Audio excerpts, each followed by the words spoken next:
Listo, chicos, regresamos con la siguiente partida. Ha sido un stomp, la verdad, el primer juego. Tundra se lleva entonces ya la ventaja, mi querido Masoku. Y esperar, ¿no? Ver si Liquid arrastra esto a una tercera partida. A mí en lo particular, en una serie tan peleada, en una serie tan esperada como la de Liquid contra Tundra, sí me gustaría ver hasta un tercer enfrentamiento. ¿Tú qué dices?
Team Liquid's turn to ban. Yes?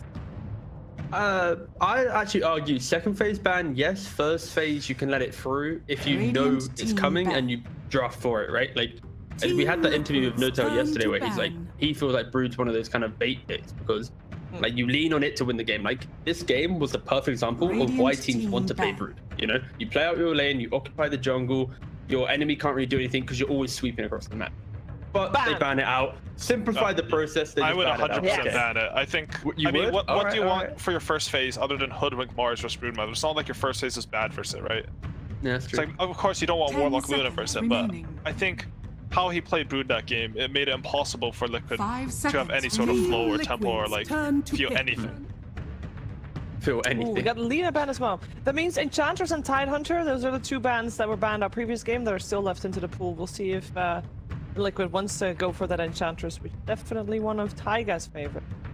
And Liquid, they are on first pick this game. Usually on first pick, you get a better carry matchup. Either it's you pick it sort of as your second pick, you ban out the 3 best matches for it, or you pick it in your 4th slot, and then you protect it with your last bans. And usually you have a better matchup. So I'd like to see that, because last game, like, they banned PL, they picked Luna, and they gave the enemy Terrorblade, which I think it has to be the worst case scenario. I don't know what happened in their communication at drafter, but that's just straight up wrong. You can't ban the best counter versus Terrorblade and then pick the worst matchup versus Terrorblade in the meta where we've watched every other qualifier, Terrorblade is dominant.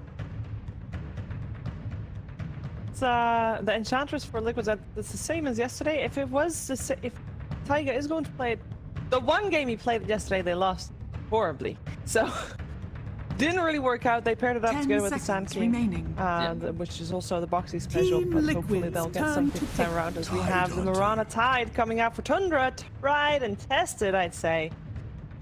Solid.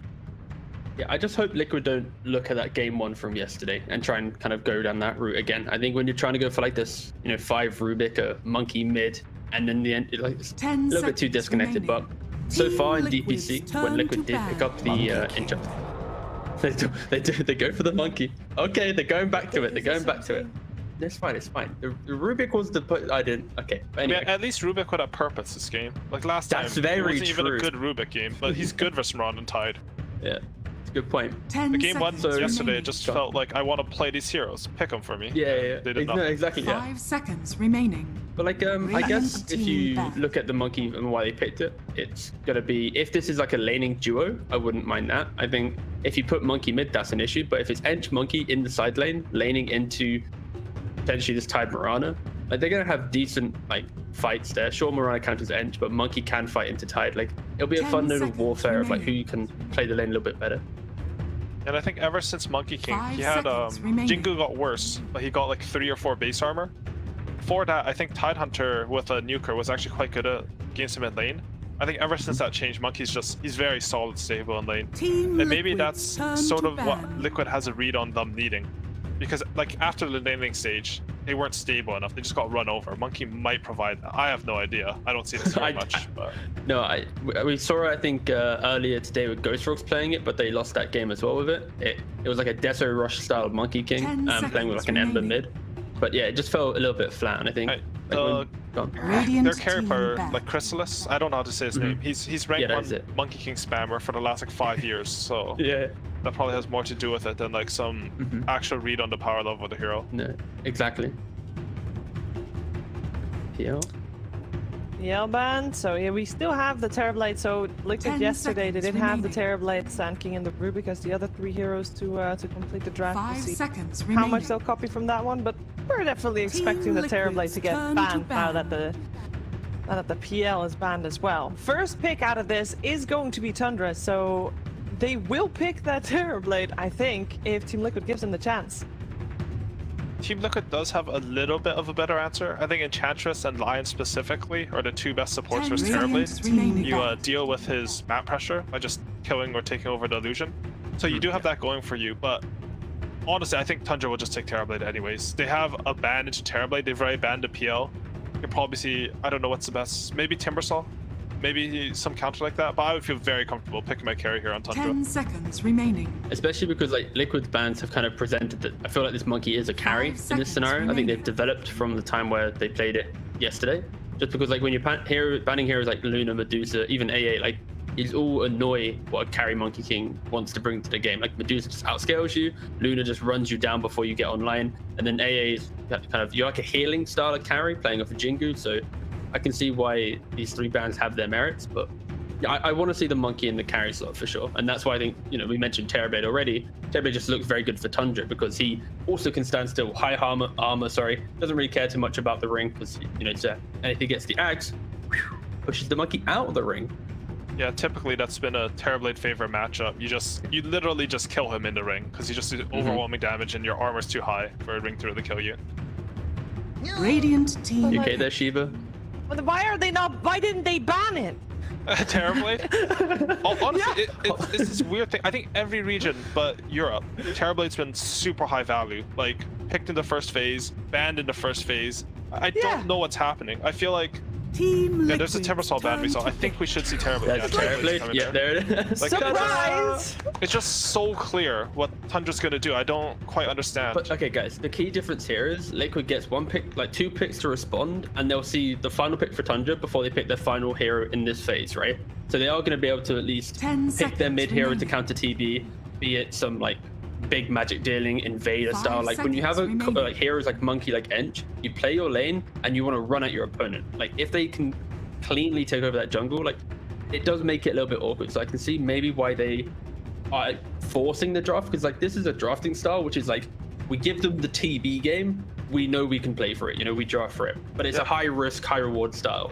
But what are the mids that counter Terrorblade? Because I think it's only Tinker and Zeus. I don't think Leshrac counters Terrorblade. That's where no, Lesh doesn't. In my brain, it's like screaming like. Because traditionally, the mid magic damage is, as you said, always counter. Like the best 3 counters are Ember Spirit, Tinker, and Zeus from mid. Yep. And Ember Spirit, he's vulnerable in lane. Same for Zeus and Tinker. I think they're just not that in meta, and it's hard to pick them. Is a Tinker player.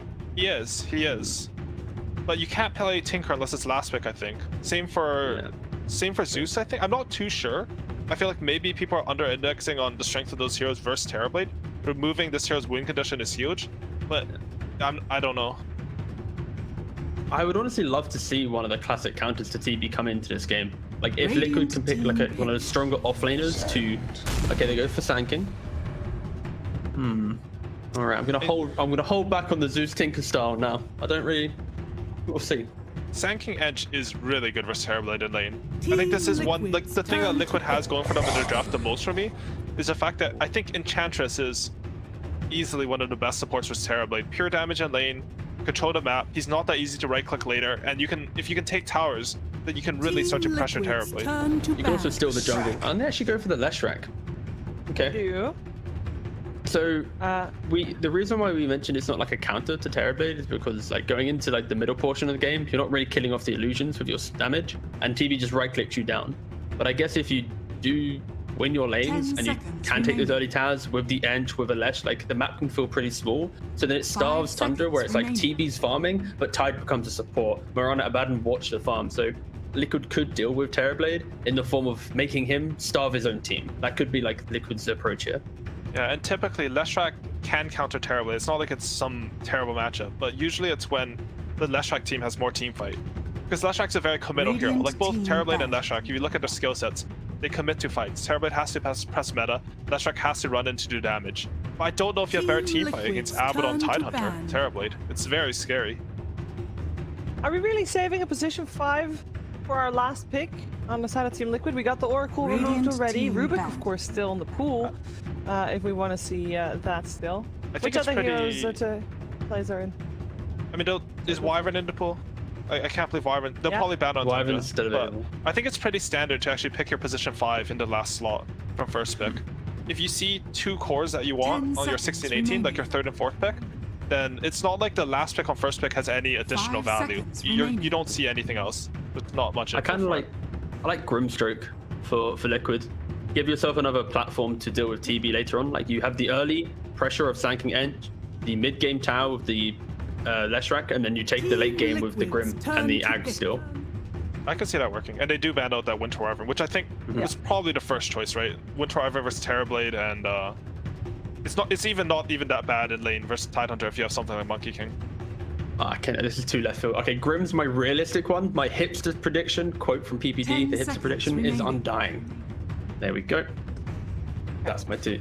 5 seconds remaining. We talk a lot about what we want to see from Team Liquid, because at the moment it seems like they have the biggest puzzle to solve in Tundra's draft, right? What kind of problem will Tundra run into at the moment with Team Liquid's draft? Or you kind of feel like they're confident regardless? We're looking most likely for a 9 hero still in the mid lane there. Damage, I just simply put, like they have laning phase in regards like Tide, Mirana poking. Terrorblade, Abaddon survive, but they don't have anyone who really runs around and does anything. They all kind of exist and farm, and that's why I want like a really active mid lane to then play with Mirana and connect the dots, because if their lanes are even, that's where Liquid will thrive and just swarm into the jungle and do all the things we previously mentioned. Templar and I think, whoa. Assassin. Ooh. But it's 4 Leshrac 5 Ench. Yeah, 5 Ench, yeah. Yeah, it's 4. Yeah. Good, yeah. Very Wait, well. so they three or 4 TA this Sanking game, Lesh. but not last game against Nyx Lina. Oh, this is beautiful. You're picking So TA Sanking to and Lesh is matchup. flexing, right? Yeah. Yeah, I mean, I think you should do 3 Sanking. I don't see the other way working out. I mean, we don't know. This is such a weird... Like, this could be 5 Sanking for all we know. Or like 5 Leshrac, because, I mean, that's something they would play. Like 5 Leshrac. It's good in lane versus Tidehunter too. And 4 Chances, 3 Sanking. I think what Liquid has, though, I was going to say, because I was planning my point, but then they ruined it a bit. If Sanking can connect, like if he wins his lane, they can play very fast with Edict, open up the map, and they do have a lot of magical damage. I will be Mickey's Monkey, and it's saying as Enchantress. Mid Batrider. On the This is a filthy Batrider game. It's a really I must say, good I mean, it's like, oh, I'm very, very good. Of course, Monkey King is carry. You can always locate him, grind him down. But yeah, it's counters 4 of the 5 heroes pretty much on Liquid. And it's not like Batrider really beats TA in lane. I think I've actually seen TAs win that lane, like decently hard, but in the game, it's such a good matchup, and you can just play for the farm. You always feel happy. Yeah, I guess that's the main thing we're going to see here, right? It's like we wanted from Tundras, they needed a hero to open up the game for them. And if he can farm like the bots and then that instant BKB, that is when you become the biggest threat on the map, because Liquid has no way to stop this hero running at you. And that could buy the time for TB to come online, defend those early towers. But yeah, that needs to be super efficient in farming mid, going into jungle, getting those items, so that when Liquid wants to group up early, he's ready to lead the team with the Ravage, with the Mirana, kind of, and then throw it into Liquid's face. But any like, you both are having arguments about why the drafts could be good, but are you still sticking with Tundra, both of you? I probably, yeah, I feel like this Batrider just is too much of a nuisance to deal with, and yeah, the whole TV thing again. Yeah, TV Batrider is going to be the king of this game. Curtis? Yeah, for me, I feel like Tundra, their draft is very strong in the sense that they have clear outscaling here. So maybe they don't have the best tools to run around. Like Batrider, I wouldn't say is the most active mid. They don't have any sub from Rana. But Team Liquid, who have to run at Tundra, and they do have tools if Team Liquid are the ones having to run in. I mean, Team Liquid, you can always win these games. I don't think there's ever... It's very rare that you have outdrafts that are just unplayable. I mean, last game looked like it, but I still don't know if that's true. But I think it's very hard for Liquid to win this game. They have to play extremely well and aggressive. Yeah, I hope that speech mid-series was a powerful one. Team Liquid definitely needed it, and if they lose here, they're not out yet. This is the upper bracket, so if they lose here, they just drop down to the lower bracket, and Tundra moves forward to the upper bracket finals. But Team Liquid, of course, wants to see that third game, and I think a lot of Dota fans want to see a third game. We're gonna find out if we're getting that together with ODPixel and Fog. Thank you very much, Steve. Yes, indeed. We'll see what we get going on here. The game has started, so we should be able to kick you pretty quickly into the action here of Game 2 between Tundra and Liquid. Both Liquid, they've got to step it up a lot here. Oh, actually, and they're going to go on already. Tiger, the arrow does miss them. Thinking not able to get the connection, and now Liquid, they'll be able to find the tunnel. As they catch fodder in the river, it will be Liquid that end up claiming the first blood. Liquid, as we heard from the panel, they've got to step it up big time. Game 1 was a tough one. Looking at this Game 2, Fob, have they made it any easier for themselves with the draft, or do you see them having some difficulties again here? I think it's easier than the last game for sure, but I still have some concerns. I think that they do have some problems. I think TB is not as answered as I would like him to be. And I think that this TA is pretty hard addressed. You know, Batrider overall throughout the whole stage of the game, as Aoi was saying, sure, the lane might not be worst for the TA, especially when he gets given first blood. I think he's got boots right away too, so he's going to have a good time there. Overall, though, Bat's going to shut him down every time. If he's able to get on him, he's just going to die every single one of these times. And I think Skeeter, he's going to have the potential to outscale. So yeah, I'm definitely favoring Tundra a bit here. And looking forward to be proven wrong by Liquid. If they can play cleaner, but that first game left a pretty sour taste in my mouth. Absolutely, it was not a close game at all. And of course, we're after getting used to seeing some quite back and forth action here in the Western European qualifiers. And that game definitely, so statistically, not one of Liquid's finest, at least quite far from it indeed, as Tundra just, again, just continuing the level of performance that we saw from them the other day. Very, very strong. So getting Skeeter on his solid carry Terrorblade once more to have some pretty good tools to just consistently bring out that same level of performance and control that they did in Game 1.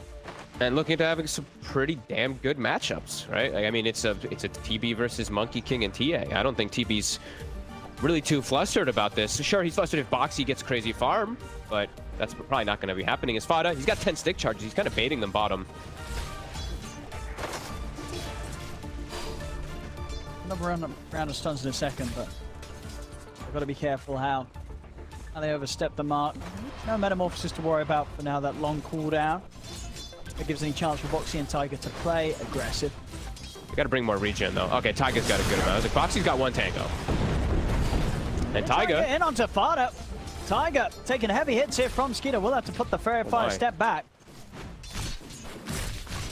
You're almost dying to the TB when he doesn't have reflection in the lane, or doesn't have meta in the lane. That's a bit scary.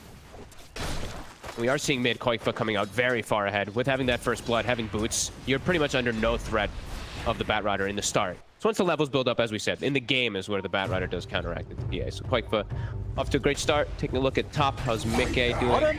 Very well. The reflection's gonna do it. Boxy can't run away. Oh, Chasing him down. Skeeter gets a kill in the lane. Oh, it's just glancing top. I didn't think he would step up again so low, but he actually does. And he's so low, and we were mentioning how he had no regen, so that was a bit surprising for him to do. This is a free farm TB lane. There's getting the denies as well. 12 and 8 in the safe lane. A kill as well. Skeeter had a pretty free time in Game 1. Maybe looking towards a repeat level of performance here. If Liquid aren't able to keep it together down here as this duo and Boxy and Tiger can't put some sort of pressure onto the terrible. Is under attack. I really don't feel like they can at all, especially with Fada next to him. He's got just constant heal, sustain, removing of the stuns, etc. Or he's just the one tanking the spells as we've seen him do. Fortunately, though, for Liquid, we do see Mika having a good time top, shutting down the Tidehunter on the opposite side there. So there is that.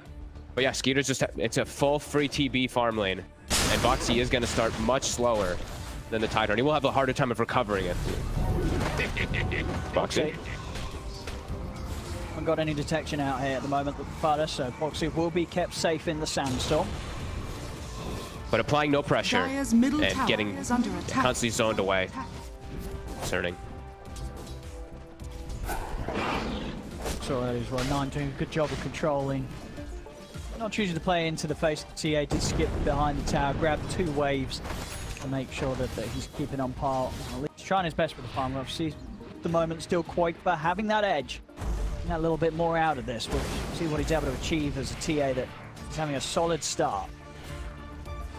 They'll have more stacks, though. The Bat will have stacks, I believe, that Snake King's making. He's got, like, the Ancient stack plus the Hard Camp at the ready. TA, not going to have those. She will eventually, and she'll be able to clear the Ancients easier.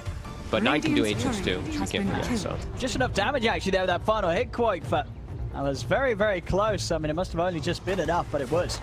Qualifier is able to get a freebie. Snake King strays a little too close to the mid lane.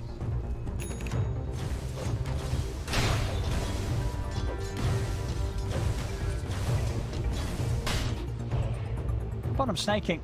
He's like rotating bottom, okay. He's going to come back into the map down bottom. I'm trying to look for the body blocks on Tiger, but makes his way around Fada. Die, Mongrel! I think I want to see Tiger go stack some camps a bit here. They can't really apply the pressure onto the TB anyway, and I don't want Boxy to just be shut down. I don't want him to just be like a stun and just die. He needs to get his own farm in the game. Moving on to 33. See if they've got enough damage. They'll have another impetus in a second. Held it. It won't even be needed. Mid-K builds up the stacks, gets the kill. Yes! Bottom. Radiant's middle Boxy, tower it does is hit. under attack. You make a fine crater. Both carries having a good start. Oh, this is nice from Insania. He's using his Wild Wing to farm the hard camp right now, right next to his ward. So he's stealing that stack away from the Bat Rider. This is a great invasive move from Insania. They get the kill, they walk in, they put the ward, and they steal the stack. Snaking now on the other side, saying he's going to start scouting out the Ancients, perhaps looking to maybe block out as well the TA's camps. Does have a sentry ward, and he has placed an obs to scout out the area. We're still, not seeing any stacks as you wanted to from Liquid. Bottom Fada. Be able to step away, Boxy and Tiger. Again, running a little low on the potential to throw anything more out onto the Abaddon. Haste rune bottom. 9, he could make a move with this. Oh, he certainly will. Snake King's also around as well, starting to beat in onto Tiger. Radiant's 9 current actually has been not going to killed. be tempted for it. He's going to turn his attention over towards Boxy instead, looking towards the bigger two of them, the core. Really hanging on to that haste. The prize is mine. Just slowly pursuing Boxy. Do they have detection between the two of them? Dust. They do. Dust, Yeah. Dust on Fada. As there it goes. Boxy. Radiant's middle He's tower not gone is anywhere under out of this. attack. TP's still on cooldown. Now take him out in 9. As you said, playing it cool. Same time up top. Mid-K and Insania. They're going to go for another round on 33, and they've got it. 33 bullied out of the top lane as well. So we are seeing both offlaners definitely being punished in this early game. Yeah, they do have methods of recovery, though, for the Tidehunter, where Sand King does not right now. No stacks. Now Taiga is starting to get those stacks started. Much needed. And I guess because he held the haste rune, he wanted to hold that haste rune because he wants to get a bigger kill. He doesn't want to get good this, efficiency. the Sand King who's already shut down, who's having like no game. What he wants is to get a haste lasso on a TA. A haste lasso, probably the TA. I would say maybe the Monkey King, but it's more than likely just him going for Koik because it's a guaranteed kill, just with an arrow. Which they will have snaking in the area for. Snaking there with the backup if 9. Find a chance around this. Farming aggressively, trying to take away some of the neutral area that Liquid Koi for sweeping through. Seeing Liquid all prepped around their triangle here. It's all scouted. We're seeing Tundra just keep pinging it, and there's the smoke. So smoke with the haste rune. Contest these stacks with that. 5 seconds till Firefly. And Fada's going to bait some action. Quite fun. He's got to be cautious. Coming in with the wrap round, they're heading straight over towards him. Stun off the market from Tigers. Nine's able to sidestep it. Flame break back into the range of the lasso. Nine's got the grab. Insania is coming in with the heels though, and Qualifiers going to be fine. They don't have anything else to follow on to Qualifier. Liquid turning up in full force to try and turn this around though. Catch Fada. Killing spree. Nine's able to make it away. So a lot of attention being drawn to this area. Liquid do respond. They do get the kill. They won't get a call though. There's a great flame break to push him onto high ground there, but then a beautiful enchant coming out from Insane to dispel that haste rune off, so can't actually get the distance to get him up.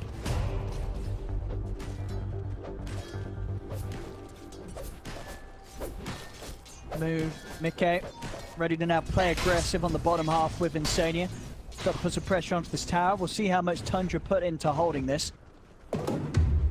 Skeeter does have Metamorphosis ready for the defense. They have Ravage also on about 1 creep, so 33. He'll be available. Yeah, he'll be able to TP down. I think they can set up the defense. 9 short of the bots though. Let's see. They're bringing Fada down too, so it does feel like they are going to defend this. But Liquids, they're bringing reinforcements. Taiga TPing down. No points in Edict. They'll just have the 2 points in stun and 1 in lightning. Mickey. Going He's deep. charging in deep. He's looking to chase down Skeeter, get this Jingle Mastery stacks built up. Skeeter juking around the trees. Mickey will get the final hit off. Snake King steeping in. Boundless Strike comes crashing down onto Snake King. Snake King will manage to leap out to the side in time, but Fada will fall. They get the kill on the Abaddon. The rest of Tundra do split away as the aggression of Liquid get them a kill and should potentially give them the space to take this tower now with Tundra unable to set up for the defense. Interesting that they bring the Mirana down anyway, even if the Tide's not going to come. Because if Tide's not going to come, it feels like there's no way you can defend this on the side of Tundra. As Snake's just there too. Still hanging around. Mickey finds it. Another kill in. Mickey off to a super hot start. 4-0-2 already on the Monkey King. Tower's being taken. He's going to hit a quick Echo Saber this game. This is already looking like a much better start from Liquid here in this game too. Where are you going? I want him to keep being active on the map. I want him to keep looking for stuff, not be the farmer. He has a TA in the game, so I want him to just keep making the moves around and just keep swinging around, just following the TB around to slow down the farm. Yeah, Quake's going to get that crazy timing on the Desolator because of it, and then it's going to give space for Boxy to recover, which he really does need. 9 even continuing to bully the Sand King up top.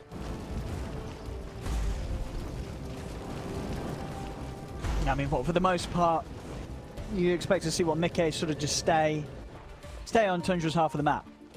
I would like him to, yeah. I think that's the way he should play this game. Just because he has that TA and he has this under-farm Sand King right now. Once Sand King has the Blink Dagger, then I feel like Mickey can be a little bit more greedy with himself, but for right now, I feel like he does have to play quite active. Radiant's courier has been killed. Radiant's middle tower is under attack. Splitting up all over the map too, and Tundra cannot take advantage of it right now.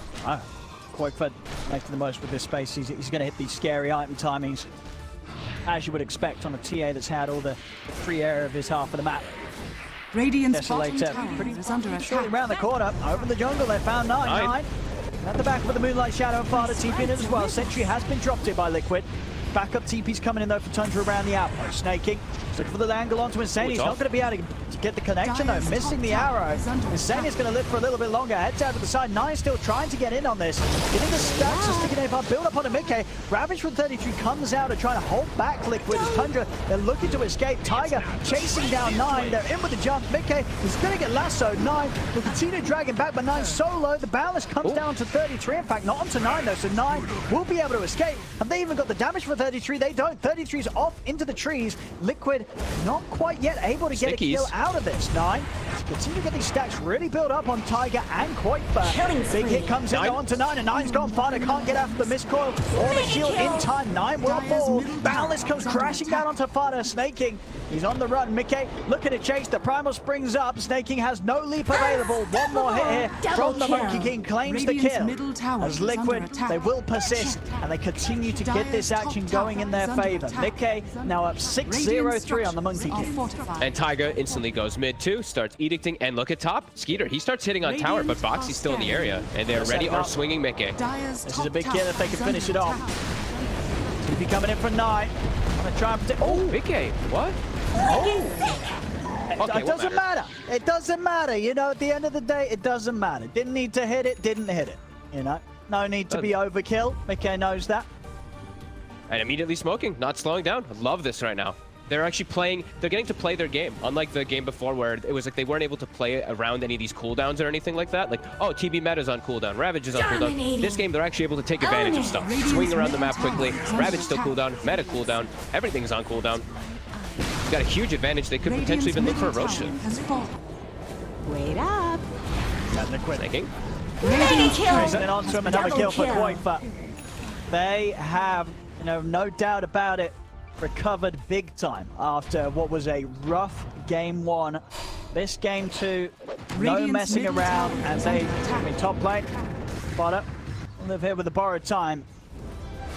But this really is looking like the series turned on its head. Oh boy, and they just stole the entire Ancient stack too. So that was the Tide slash TB's Ancients that are just completely taken away, and now it's the Roche too. Looks like the shoe is on the other foot this time around, Tundra. Now it feels like they've got nothing they can do. Yeah, this is... I mean, this could be the beginning of a stomp the other way around. You know, 14 minutes in to have to lead the Liquid 2. And on the course that they have, this TA and Monkey King, TA particularly quite for 9k net worth. Absolutely massive. Blink Dagger's going to be on its way out soon on top of the Aegis. Yeah, and Bat doesn't have a way to get right on top of him just yet, right? He went for the bots first. He needs bots and Blink to be able to do what we were saying about how he counteracts TA inside of the game. Like, he'll just die before he gets into the range of it, as we've seen a couple times now. Snaking. Shows his face stop. Got the catch. Throwing onto Snake. Snake trying to leap away. They can find him with the AoE damage at Tiger. They do. Another one for Liquid onto the tier 1 tower. Tundra not in any sort of position to stop this push. Dire's bottom tower has fallen. Feels like they have to avoid until they get like another set of big items, or if they find like some pick up with the boosted travel on 9. Yeah, it doesn't feel like they really can just fight into this Liquid lineup now with such a big advantage. Liquid knows this. They're smoking. They're swinging across the map looking for the battle. They are hunting. And with the scan connecting. I know that Tundra's up here. 33. Gonna be the one to find the movement first. Liquid in onto the side. 33 has to accept his fate. If anything alone, just maybe the information enough here to allow Skeeter to get out. Has got a TP available. He'll step himself a safe distance away. Will manage to retreat back to his half of the map. Crazy how we see such a switch of like play from one game to the next. Liquid just looks like it's a completely different team. Like Tundra's making some mistakes, sure, but Liquid just looks like it's like 100 times different. Like, yeah, they weren't playing like this in game 1. They really weren't. No. Maybe just needing the warm up, maybe. But it is exciting in a series like this, as I say, if Liquid do get this stomp underneath their belts here in this game 2. Now, what on earth's going to happen in game 3? Are we going to see game 1 Tundra, or are we going to see game 2 Liquid? Yeah, pretty much. Tundra now starting to feel like they need to get this big coordination come together, which wasn't... Liquid was lacking in the last game. All sticking together around the TB with meta. They've got Ravage available. They're just getting so poor now. The TA has almost double the net worth. Yep. Pretty much anybody else. Qualifier is having well, yeah, certainly making up for some of those rough initiations from game 1 Storm. Yeah, he's like, look, I'm not versus a Nyx Assassin in Storm this time. You know, I'm a TA. I'm versus a Bat Rider, but who cares? I mean, honestly, I think, yeah, last game, I think maybe some of the moves were made in frustration just to sort of say, look, what can I do? I zip in, I get stunned, I die. You know, I don't think that would necessarily have been a fun situation to play the Storm into. Maybe it was not maybe his first sort of choice of hero to play in that sort of game, but gets handed it anyway, has a tough time. Dire's it feels also like, yeah, we do see that stat, of course. 12 kills is their 5th highest together in their 420 games, but I feel like this time it looks like a different directive that's driving Liquid 2 of just, you know, they're not just going for kills, they're going for the next thing afterwards. Like when they did that play top, they kill the Tide, they dive him, they put a deep ward, and they steal the stack. So they're doing like these 3x things rather than just like thinking one step ahead. They're really preparing in this one, you can tell. And Tundra, they're not so much really. You know, they've tried to do the big brain play of like saving the haste rune and stuff on 9, but ended up not working. Got totally counteracted by Liquid. And now you've got the blink on the back, but your base is getting knocked on. Yeah, 17 minutes in. Radiant's Liquid. bottom tower is under They're attack. ready to start tackling the barracks all quite, but I think he's got the Aegis. He doesn't mind tanking an hour ahead. As the bull jump, looks to grab back with the last of the Ravage, comes out, catches onto the 4 of them. With the damage to bring Boxy down. Boxy on the Sandstorm off the side. The Wukon's commands laid down. Boxy will fall. Wukon's command and Mickey getting the space for himself and Qualifier continue to tackle the objectives. Tundra though, they are pushing them back. Tiger goes down. Yeah. Tundra can chase for more. 9. Gonna try and stay on top of Mickey. They got the 2 will be able to stunners. slow him down. So they really want to chase forward here. No sanking, no lash. They don't have to worry about the AoE stuns, but they can't chase forward.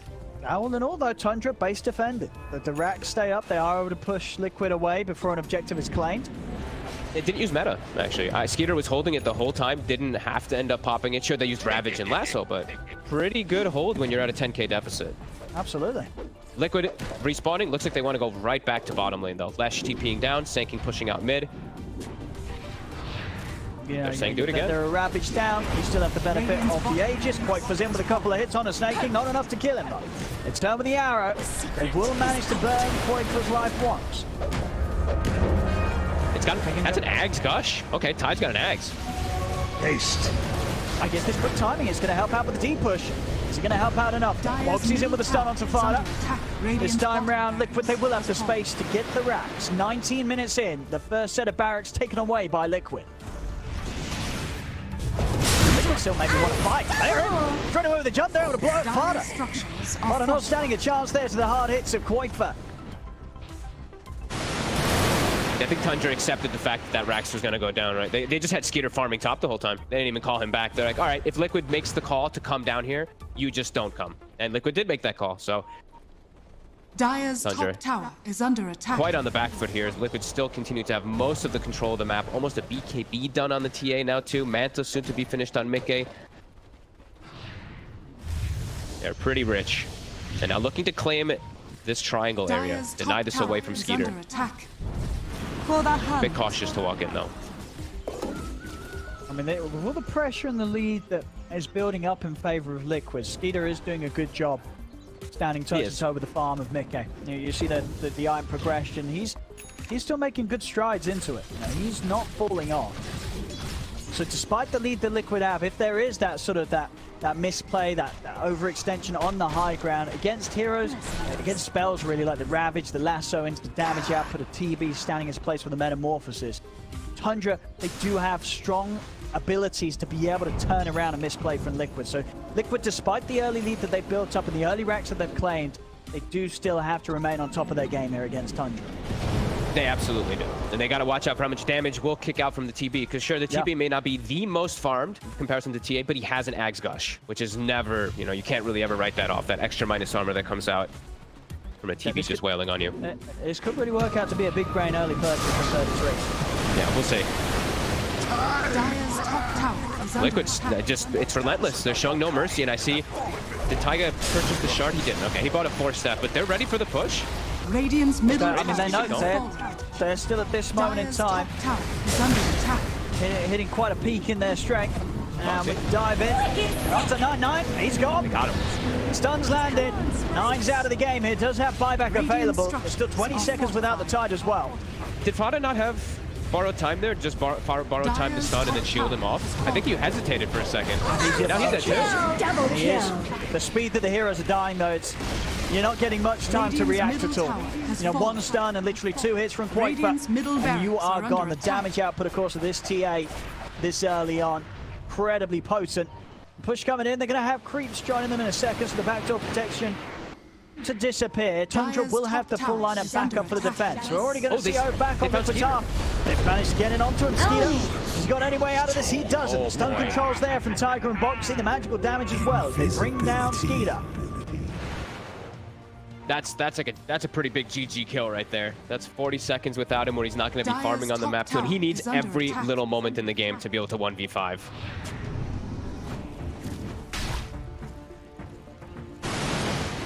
I didn't see that, but AUI messages me, goes 33 pulled wave with Courier.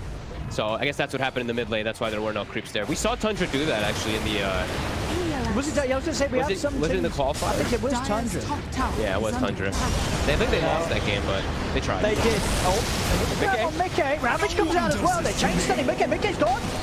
They're able to bring down the Monkey King. Overlord Boxy they go. Sand King also will fall. The racks have been taken, but not without the casualties. Liquid, they lose 2 cores for this.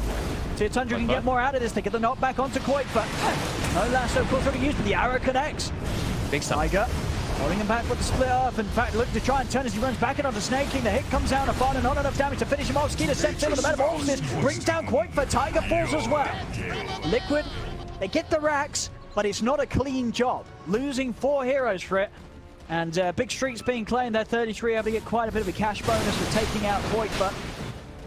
And they're ready to run it down mid and have a bit of a pushback now, Team Tundra, despite losing the racks. That's pretty decent. That's almost a Scotty done. So Skeeter, his death, it hurts a lot, but once he's got Scotty, they'll have a pretty decent way to stand toe-to-toe with TA if they do have ways to protect him with frontline heroes, which they should with the Tide, who's going to start getting a lot tankier after, you said, he got that big gold bounty from the TA. So another 2,600 on him. Then we do still have a game on our hands. Certainly do. There's absolute turnaround potential from Tundra's lineup. I mean, as you said at the start, did like the draft of Tundra, and it's, I think one of the reasons was this sort of situation that even if Liquid gets this sort of lead and takes control of the early game, Tundra, if they land their spells, get that team fight together, set up for Skeeter's Terrorblade to pop off, they absolutely can still win these engagements even though they are behind. And it does look like Liquid does feel like they're playing with a bit of a timer the way they know too they need to like run down these lanes. They can't let this TB get to this point. They can't get to like the next item. If he gets like this Scotty, he gets one more item, that's probably where Liquid just loses the game. I feel like they need to keep keeping this game clean. If 30 seconds till Roche comes back up, it's gonna coincide with the Ravage cooldown though. A bit fortunate for Tundra on that Radiant respawn. are scanning. Absolutely, because you've got to sort of ask yourself, when the next item comes out for Skeeter, what's going to save a member of core of Liquids if they do get caught out by a Ravage, instant beat down of the Metamorphosis size TB. You're going to get the kill every time, Tundra, if you can find that sort of opening to a team. Yeah, they have, I mean, they have Blink Dagger, right? They have Blink Ravage. Blink Ravage plus an arrow. They'll be able to take out one of the heroes very quickly, and there's only, I believe, the BKB on Quakefoot. So they can target Mickey and then just isolate Quakefoot at the end of the fight with a lasso. So Mickey has to be very careful with his positioning. Now looking for the Roche here, Liquid. Tundra do have everything, but okay, 20 seconds till Metamorphosis. See if they can get in the less stuns being blanketed. Moxie. Was 9. 33's in. Ravage is out. He's able to catch on 5 of them. He jumps in. He's got Tiger. He's got Insania. Tiger and Insania to fall. And the buyback straight away for Tiger. He's got the Roche Big 9. He's able to get the stats. The Aegis is grabbed. Short. They bring him down. But no, he was able to get the Aegis. And he also got the cheese. As Skeeter clears up with a triple. 33. He is getting turned upon by Mickey. Quakefoot jumps in as well. 33. Turns around with the gush. Mickey. He's got to be careful. Skeeter. He's stepping in. He's looking for more kills. Jump forward from Boxy here with the bow strike onto Skeeter. But Skeeter just tumbles himself back up to full HP. Boxy, he's up in the air with the Yules. He can't get away though as they bring down another. Fire pushing back onto Insania. He's a dieback from Liquid. Quakefoot also to fall. As the whole lead and advantage that Liquid had at the start completely taken away from them now. As Tundra, they draw the game back to even. And maybe even more than that if Liquid maybe even more. Weren't able to get more than just a couple of set of racks here 26 minutes in with their aggression against Tundra's strong scalability. The rest of this game could not look too hot for Liquid at all. Tundra hitting their element, Skeeter at this incredible power level, and 33 on the Tide. Those little things getting the kill in the previous fight against Quad for that cash boost, making sure he had the blink ready for this fight. He's in. Perfect Ravage, 9, perfect steal. Tundra, they're blowing the game wide open. That's everything I was gonna say. Yeah, it was flawless. They caught everybody. 5-man Ravage. They get the steals. Who ended up getting the shard? He didn't take that too, right? I think he got the shard too. I think it's right. He didn't buy that for himself. I don't think he's buying the shard on that. I think he did pick that up as well. 9. Oh my God. I mean, that's like super game-winning stuff coming out there from Tundra. Now they've got, like Skeeter, he's got his Scotty, and now he almost has that next item as we were talking about. He had the butterfly queued, which I kind of liked. Maybe trying to protect himself with BKB. I think he might still switch it, but okay, he is known for BKB, but Yeah, now they're in a comfortable spot. The whole game is just completely switched. Spot. And TB is now the strongest hero in the game, which for a long time it was Qualifier, but now it is by far Skeeter. And I think he's going to continue to be exactly that for the rest of this game. I think so too. With the BKB done, there's not a lot that's going to be stopping Skeeter from getting these kills, as we saw in that last fight, picking up the triple. This Terrorblade now a monster, and Liquid, as you said, we did sort of see that the borderline desperation with the way that they were just charging down, going for these early racks. Sure, they hit them at good timings, but maybe not quite good enough here. The lead now favoring Tundra in net worth. Liquid, they can't allow any more mistakes. Another mismove, and this game is going to slip into very difficult territory for Liquid to regain the lead that they had. Yeah, it just did tick to Dota Plus favor as well too for Tundra. So it was like 90% for Liquid for quite a long time. It did just switch. It was like 85, 90%. So that's quite a turnaround. And Tundra's got everything ready. Liquid, they better be ready as well. Foxy's gone. Quick grab for 9, sees the Sand King. Foxy out, 50 seconds, he's gone. Tundra easily can look towards taking away this final tier 2 tower. They swing around to the bottom lane. Mickey has got the BKB, so a little bit more survivability from in these fights, but as we say, regardless of the match community, you're not going to have fun fighting underneath the nose of the Terrorblade. And I feel like now I think they might just lack damage now for the TB. Like these last 2 fights for Tundra, they've acquired so much gold. They have Greaves on snaking too. They have extra heals coming out from that with the shields. So Skeeter, he's gotten infinitely stronger really since the last few times they battled him. A Titan Sliver as well. Like 37 armor. Like the TA and the Sanking and all that could burst him down before, as we saw the Sanking Lash take him out, but now so quickly it's turned. Like Liquid, you can look at their posture on the map. They know they're on the back foot now. Absolutely. I mean, we saw from them a clear strategy when it came to using this draft from ahead. We've got to see what they can do when they're now playing from behind. These heroes. Mickey? Okay. Dire's middle tower. Fada still has the borrow time available. Now with the borrow strike, Fada able to step off with the ult and has the backup of Tundra by him, so Liquid can't really try and chase this down anymore. 33 does have the Ravage good to go. Mickey's got to put the BKB. Tell me the balance strike onto Fada, another 4-star as Fada gets himself away from Mickey. They've got to head away. If 33 gets a good jump on this could be the fight over for Liquid. And with the guys looking at Boxy with the Yules and the blink out will manage to get away. Skidder still stepping in. Okay, watching from the tree line. Time for the idea of dropping the Wukong's command. Boxy, he's getting beaten down by the illusions of Skidder. That's Boxy gone. Now a man down, Liquid. This is not a team fight that they want to get involved in anymore, as Liquid, they'll have to run. Insane trying to break himself away from them, but Skeeter's in. The stun control's there for snaking with the arrow. 2 more kills for Tundra. Instantly Moonlight Shadow, swing across the map, 30 seconds to find another kill. Lanes are in a good spot. TB sends an illusion toward top. Mickey, he has no BKB. 9's already on top of him. Fada heading straight over. I'm going to catch him mid-spring attempt up to the tree line. What more have they got? He's going for the TP out. Taya trying to spread him far enough away to stop any sort of cancel coming in for the rest of Tundra, and it will work. They get the 2 of them out of there.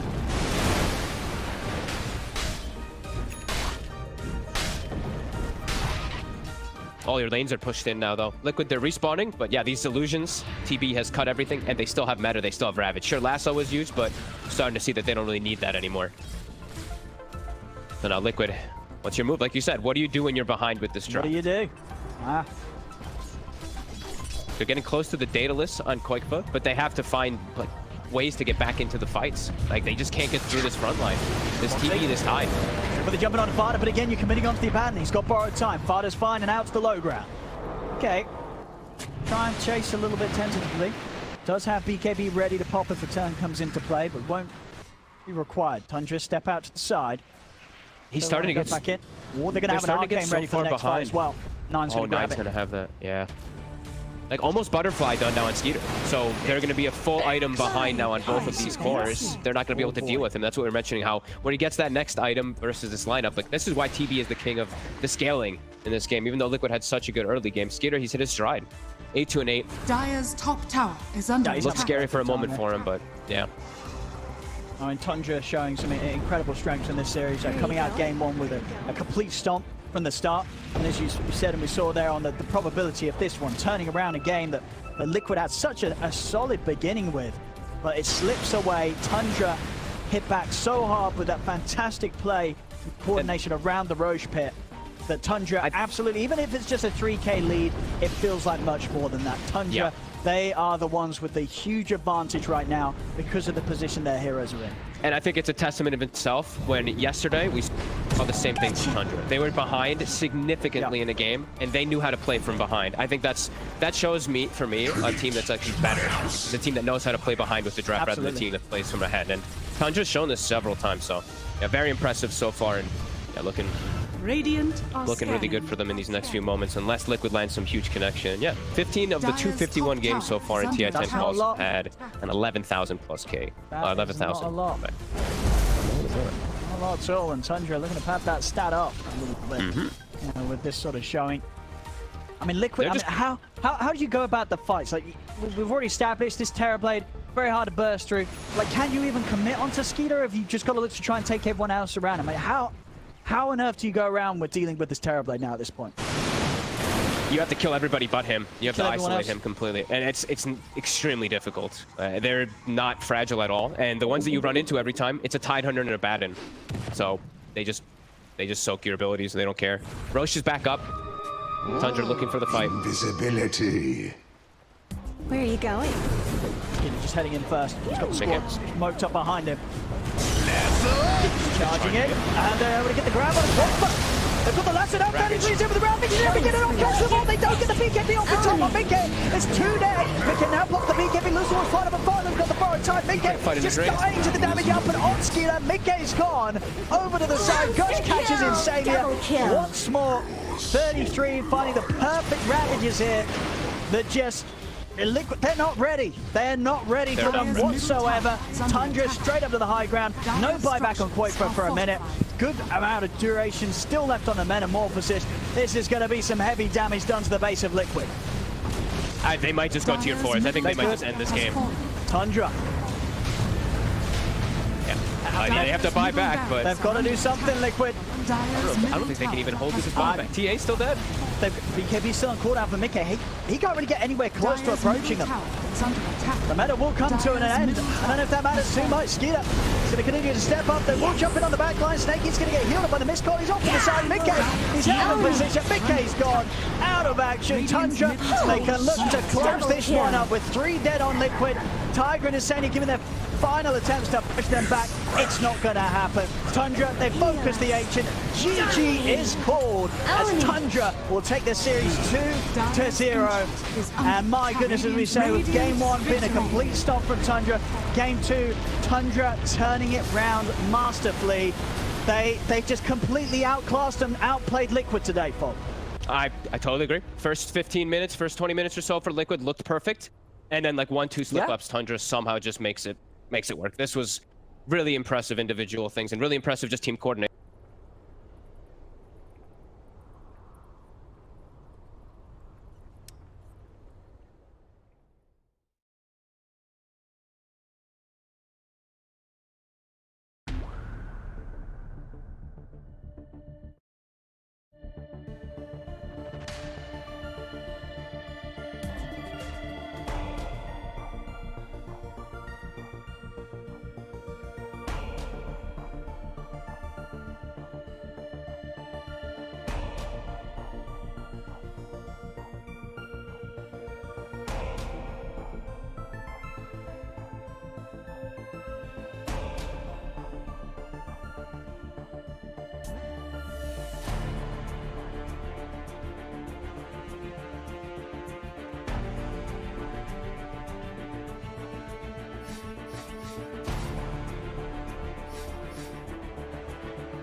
jugando 33 sin arriesgar absolutamente nada. Nine ahora sigue el LC y ahí está. El lagunazo también podría impactar en cualquier instante. Insania utiliza el ulti, viene con todo. Ojo, quieren ir primero por ese Nyx Assassin, pero no es el porque va a estar atrás de él Insania todo el tiempo. Y nuevamente tenemos otro salto, encontramos a la Lina, ¿dónde está Taiga de lejos? A ver, algo, pues va en peligro, le van a empezar a quitar el maná, ahí está, le colocan el stun, el lagunazo y borran al Storm Spirit. Eso es muy lo que te decía Masoko. Si bien creía que de verdad Liquid tiene de definitiva la facilidad de presionar un poquito más, pero el Storm Spirit, al menos al inicio, la tiene bastante difícil, bastante complicada. Sus saltos tienen que ser muy certeros. Mike mientras tanto lo va a sufrir también en la parte de top. Todo bien para Liquid en estos 14 minutos de juego. Ya se ponen en ventaja 5k de network arriba y vamos a ir por uno más. ¿Por qué no? El Warlock también que se termina muriendo. Es un doble kill para la Lina. No van a agarrar a alguien importante, la verdad. Fata está bien ahí muy parado. Van a agarrar a Nix y no, y falla la lanza, Masoko, y ahí viene Qualifiers, el salto. Tenemos desde lejos el daño.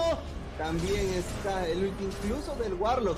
Quieren hacer algo más, pero dicen, no es una buena idea. Vamos por el disengage, empezamos a regresar. Y mira, el golem que cae en cuestión de segundos.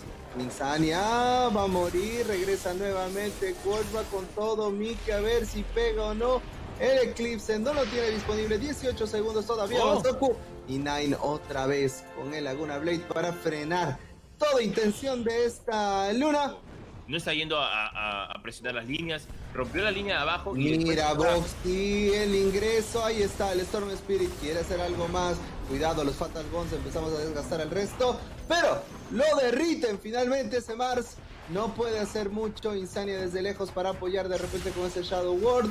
También se va a escapar el Storm Spirit. No, el stun otra vez. Ay, Storm Spirit.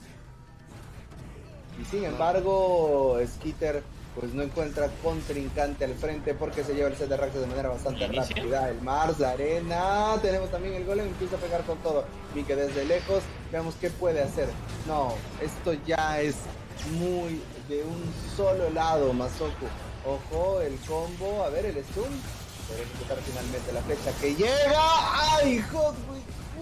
Justo lo terminamos encontrando. Y en 26 minutos de juego. Todavía, así que tienen que hacer tiempo. Creo que están intentando esperar hasta que tengan este Chaotic Offering, pero no se lo va a permitir. Mira, la lanza y otra vez no llega absolutamente a nadie. Nike que utiliza la BKB. Encuentran finalmente este Hoodwing. Muere de igual forma Boxy. Y con esto las esperanzas de Liquid se desvanecen, Masoku, porque Tundra, Skitter, está preparado para llevarse ese set de Raxes. Y finalmente Insania lo canta. GG well play.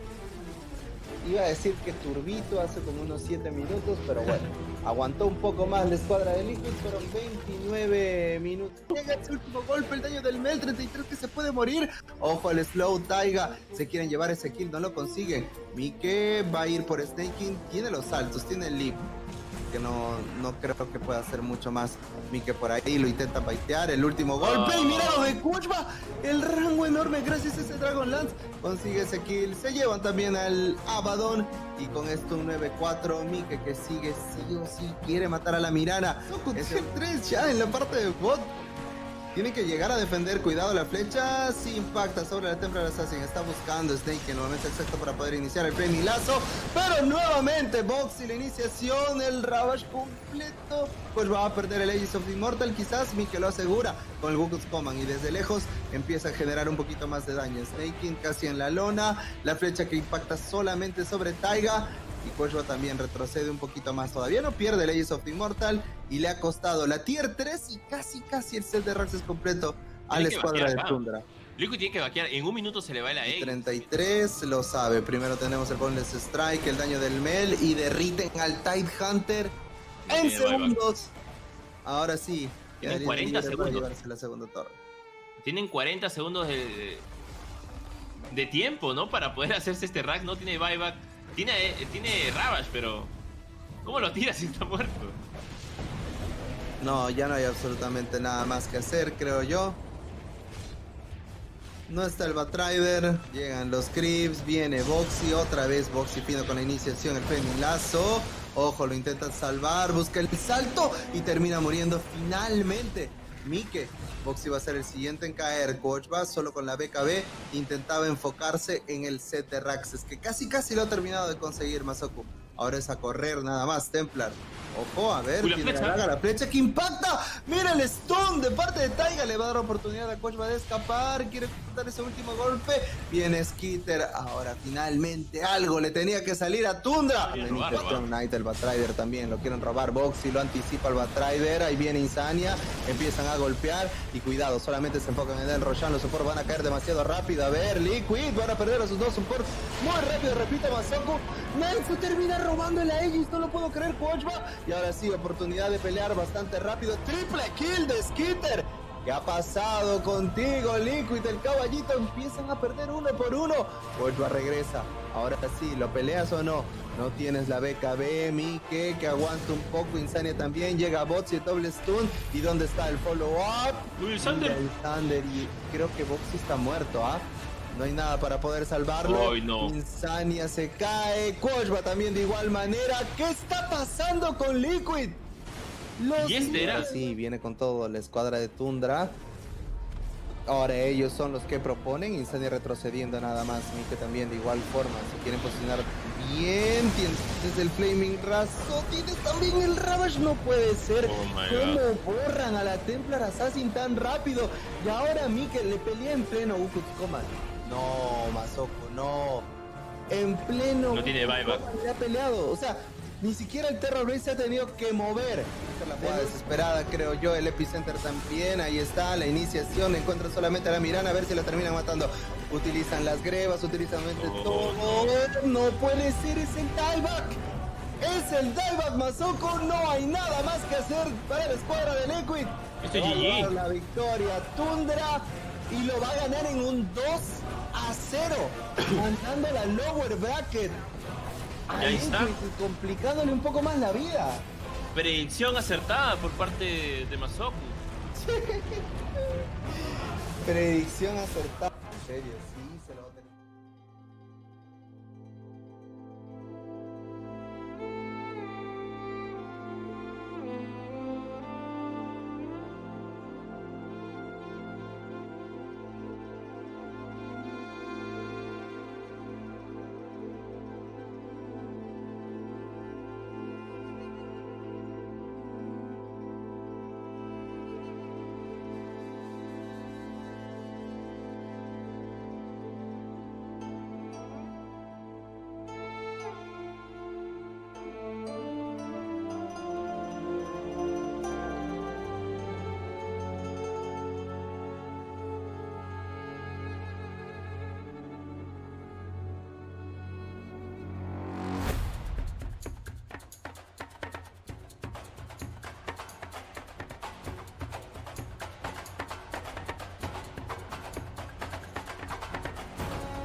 De junio, la gloria está en juego. Empiezan las clasificatorias regionales al International 10. 6 cupos en disputa.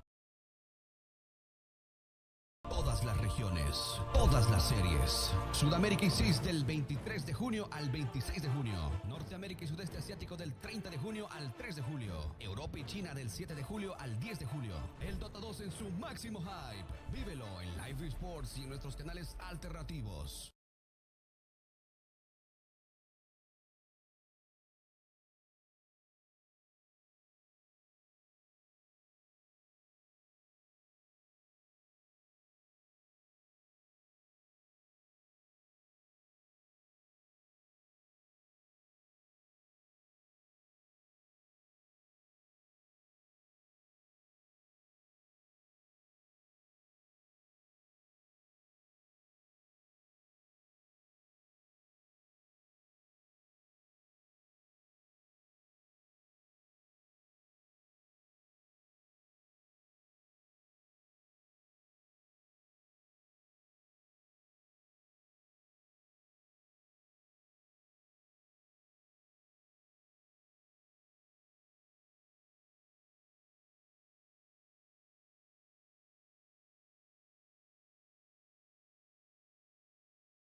Bienvenidos a una partida, una serie súper importante para estos dos equipos, una partida que lo puede terminar definiendo todo. Algunos dirían una final adelantada, Nigma contra OG.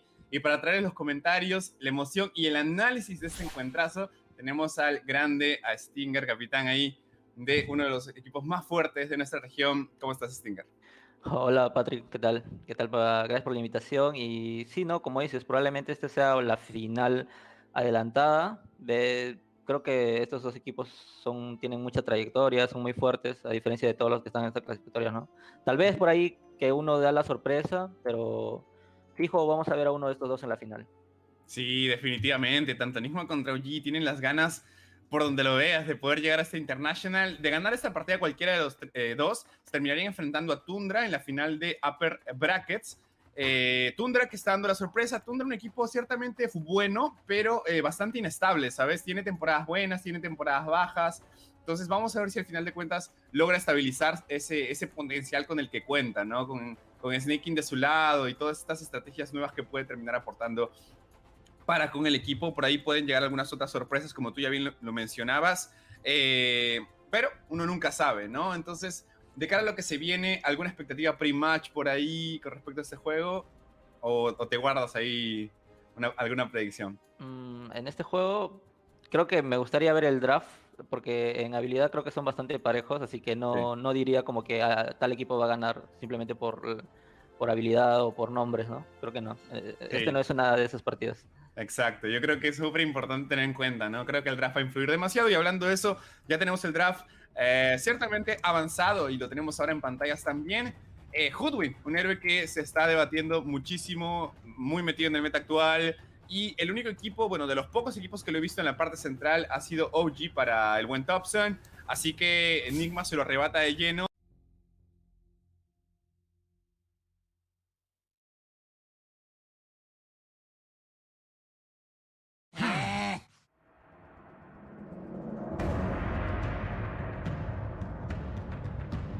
An online tournament team, and they do all these like crazy lower bracket runs, but I guess I'm not too familiar with like the triangle. But I guess I don't know. I guess OG does have.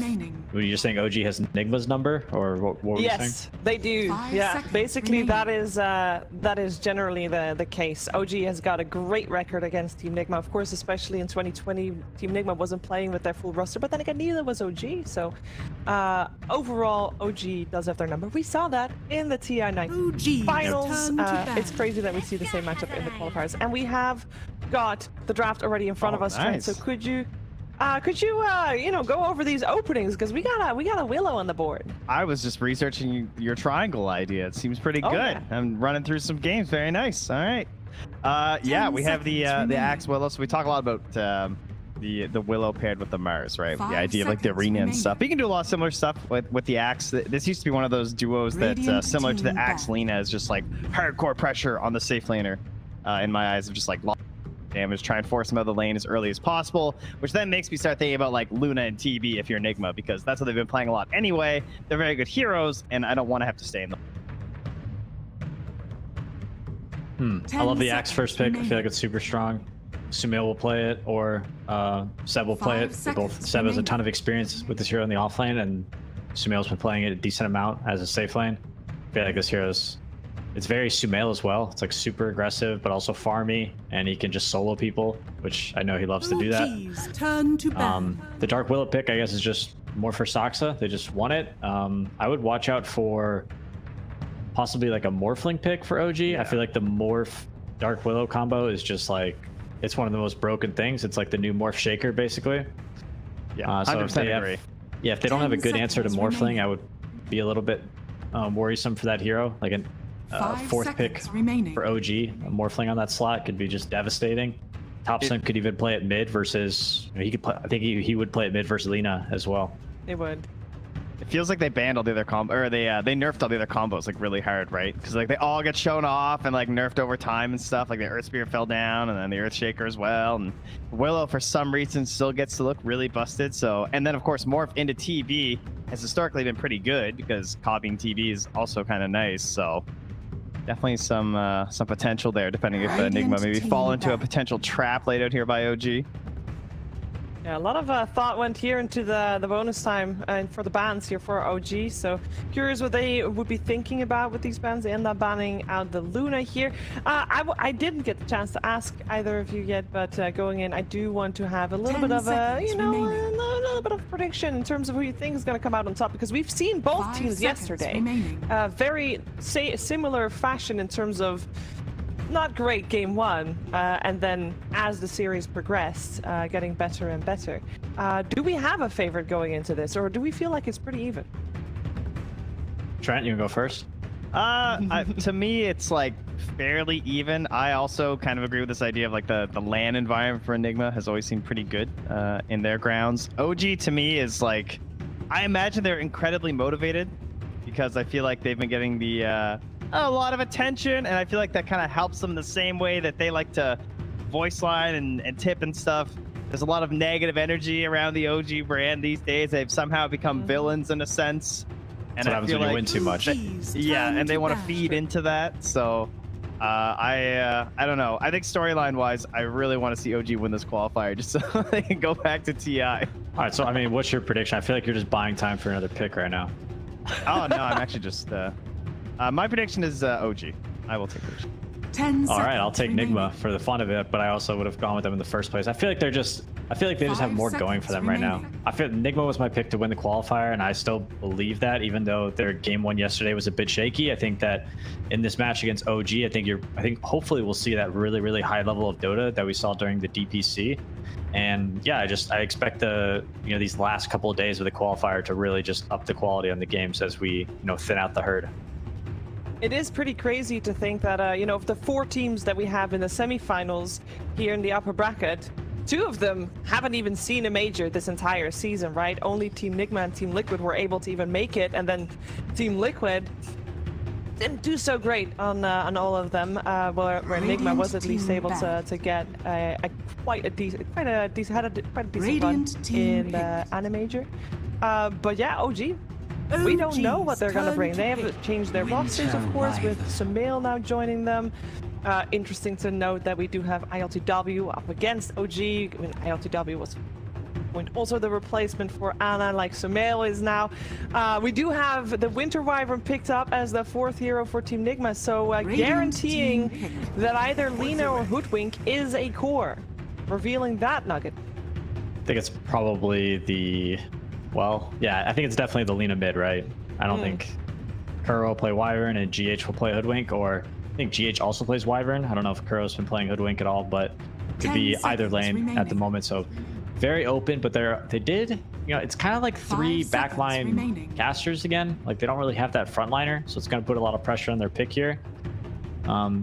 Can be tough to pick certain melee heroes into Axe, but with the Wyvern heal in lane, might be completely fine if you do that like 1-0-1 build on Winter Wyvern, which is so popular. This hero is bonkers broken right now, I think. Yeah, I feel like Brame kept getting into these kind of lineups too, where it was like so predicated on that like initial jump because they don't have the the bodies to just go in to like get that vision and everything too. And sometimes that means that if your initial vision isn't very good and your first initiation isn't very successful, then the game just becomes like really difficult. Whereas you look at OG and they have like Pango and Axe who can pop in there. But there's a nice big body to get into the middle of a fight. Yeah, they needed it. Mars is one of the most active offlaners, so if he needs to start roaming or teleporting around the map as soon as he's level 6, he will and can. He generally just goes like phase boots plus maybe soul ring. Sometimes if he's getting good farm, he'll buy a hood. But for the most part, he's going to rush either that blink or Yules just to be a playmaker. And depending on how his plays go, he sometimes turns into like a glorified 4 position. But it's kind of completely fine. We have the double pick in a row here now for OG, and it's probably a Thompson Pango, and then we're still dealing with this Seb or time. It's morphing time. Yeah. It's so good here. It's so good here. And then you ban Yell and you ban Peel for sure, and then you can get rid of the Sumail Leshrac. There it is. Okay, so Seb Axe then. So no one's getting TV. No one's getting Morph maybe. I feel like Thompson, Pango, Sumail Lesh, Seb Axe. Yeah. 10 seconds remaining. And No Tail gets the 9th pick. pretty wild draft from OG. Like showing already that they're kind of. Just do you think any of these heroes could be supports for OG besides the Willow? They could 5 the Willow and 4 the Pango theoretically, but 4 Pango with 3 Axe sounds kind of meh. And then 4 Leshrac I'm also not that into. I guess you could 5 the Lesh. Yeah, I'm trying to run a bunch of scenarios, but it's crazy right now. We saw Taiga do the 4 Lesh. It almost worked. It's not bad. I think it can work for sure. It's really good when you have like a dominant offlaner like Axe or Timber or Broodmother, because they just kind of tank the tower and you just kill it with, you know, level 2 Edict or whatever you got it at. There's also still AA in the pool right now, which I think would kind of help OG. Like if you went for another support for OG, because then like no matter what Nigma pick, assuming you ban the TB and then you pick the AA, it's like good follow-up damage. Yeah, it is good follow-up damage and it is good versus the Wyvern. However, I think you really want to have like another initiator to play AA. You don't want to be reliant on just one guy to like do everything, and especially if that one guy has to like farm a Blink Dagger first. It's like really nice when you have like Dragon Knight. I think Dragon Knight AA is one of the best duos for that reason. You just have like short CD initiation. Sand King as well can work. But AA wants to be active. You know, his ultimate cooldown is not that long. 10 seconds. It could also like Undying maybe, because it's a Mars lane. This is all assuming we're going for a 5 here. Remaining. Yeah, I have no idea what OG's picking. Chen. That's Chen. Oh my god. Unpicked hero so far. I believe unpicked on all the qualifiers. It's the worst hero in Dota right now. Alright, what are the benefits of Chen? Yeah. Going Nigma on this Unpicked game. overall. What are the benefits? What does he do? His creeps suck now. If he gets a creep, a good 4 player will just block the small camp. Do they have any of the cheeky combos with like the penitents? I don't see anything. I mean, with Pango, does that do something with like the attacks? I'm gonna be watching this game closely. I'm curious. Yes, very. This is gonna be some new tech. They might. Maybe it better be some new tech. Yeah. I mean, picking Chen is the new tech. Choose your hero. It's a good name. A Lifestealer can infest the Chen creep, right? It's really good against Take it Axe over? as well, because you just kind of lifesteal when he calls you. And yeah, you can infest. You can. Well, the thing about lifesteal, it's not necessarily about killing the Chen creeps. It's about having an escape at all times. So you could be in like the middle of team fight and you're like, oh look, a Chen creep. I'll just get full HP from this. All right, we need one of these big Hand of God plays. So we talk about the Hoodwink gives you like the blow up, right? I mean, God, they have like Hoodwink and Lena though. I don't know if Hand of God is gonna get any big saves. I'm excited. This Chen is just a storyline for me. Like it's gonna be so fun. I hope it succeeds. I really do. Bring him back. Well, bring back Chen. But that's gonna be I will predict Nigma. You go for it. You will predict Nigma. Okay. Don't believe in the Chen until you've seen it, Trent. No, of course not. That would be ridiculous. That'd be foolish. I'm not a fool. Okay, well, let's see how this Chen is going to play out for OG, and if Team Nigma is indeed going to walk away with that first game, this best of 3. But perhaps OG's lineup will surprise us. I know it will be an exciting match regardless, though, especially with our commentary team of Lyrical and AUI. Thank you so much, Sheever. And yes, the draft was already looking weird, and then we get into this, and it's a Chen pick. I saw you typed into Discord 3 letters, and it was not POG. There's a couple other ones. What do you think about this Chen pick? What's going on here? What's the play? So, I think Nick this year's the major, I believe, and they won that game, but Chen did nothing. I think this year was unplayable on Chen's power myself. Prepare for battle. Personally, I think this is like the worst state this hero has been in for a long time, but there's no way OG picked Chen without scrimming it and like understanding the hero. So I'm excited to see what they bring out here, because I don't know, they just have such a different idea about Dota than every other team in the qualifiers, it seems. Yeah, and I'm really excited. I think that, you know, if there's a team that's going to bring out something new and sort of try and make something happen with it, it's definitely going to be OG. And already at the early goings in the mid lane, Thompson looking to see if a ward is placed, but Nigma is right there on the outside. This is the weirdest standoff ever. Neither of them know the other one's there. This is exactly what you'd expect after this draft, to be honest. Right. But like I have to, because I can't wrap my head around anything but the Chen, to be 30 honest. seconds to battle. Like you pick Chen into like Wyvern, Lina, Mars. Like these are heroes that I think Chen is traditionally bad against. And what Chen usually wants is you want to have superior team fight. So when you go to a tower, you can force them into your team fight. And you know he's a good team fighter, hand of god, early mech, etc. And he has creeps to push towers, but I don't think they have that this game. Right. That's going to be the tough thing, particularly with like the Axe that, you know, wants to get the Vanguard first and everything else. It could be kind of tough to like actually come online at the same time that Chen does, but I don't know. We'll keep our eyes on it. Already starting with the headdress, and it looks like it's going to be a trade-off there of a couple runes apiece, both teams getting 2 of them. I think the OG idea with Chen has to be that they're going to snowball the map, and then you have Chen creeps plus E that can just take every tower and just keep killing your. Okay. I don't see anything else, but honestly, I just don't know enough, to be honest, too. Okay. Well, we'll keep our eyes on it. You can see there a very storied rivalry right now. Kuro coming out a little bit ahead in terms of the total number of games that are going on there, but certainly we're going to add another one onto the entire round of it as the mid lane matchup, Pango versus Lina. At times, Lina has looked incredibly dominant. You know, when I was watching the Eastern European qualifiers, some of the stuff that we saw from a couple of those teams was really strong. But likewise, this Pango has been able to take over games at various points in time. So we'll see what those early rotations might look like, or if people just stay in lanes and continue to kind of AFK farm stuff going on. Yeah, for sure. I think like this lane seems like it should be really hard for Pango, and I think it will be. But I see Thompson, he pulls these clutches out of nowhere on like every hero. So maybe like Lina will win the lane and Thompson will kill him when Thompson gets 6. It's the plan. Okay. We'll keep our eyes on it. Down bottom, of course, LTW this time playing on the Lifestealer, paired together with GH in the safe lane, actually. So they wanted to ensure that they, you know, had Kuro playing on this Hoodwink, and he's going to be playing up with Mind Control. So a little bit of a switch up from what we normally see in that regard at the very least. But, I mean, this Hoodwink just looks so freaking good throughout a lot of the qualifiers. Yeah, for sure. Hoodwink, he just looked like a nice stable hero. He always has impact, and this is also something else I've noticed that even at the major, Nigma were doing this, where they throw Kuroki into off lane and put GH into safe lane. I'm not too sure if this was like a conscious decision they've made, or is it just based off the heroes and it happens to happen a lot? But it has looked pretty good. Like Kuroki's a bit more free, he gets to roam around thick and stacks, etc. And you can see that already at the early goings, No Tail gonna have a creep for himself from the lane up top and try and put some pressure on, but gets bulwarked back by Mind Control, playing together with Kuro there.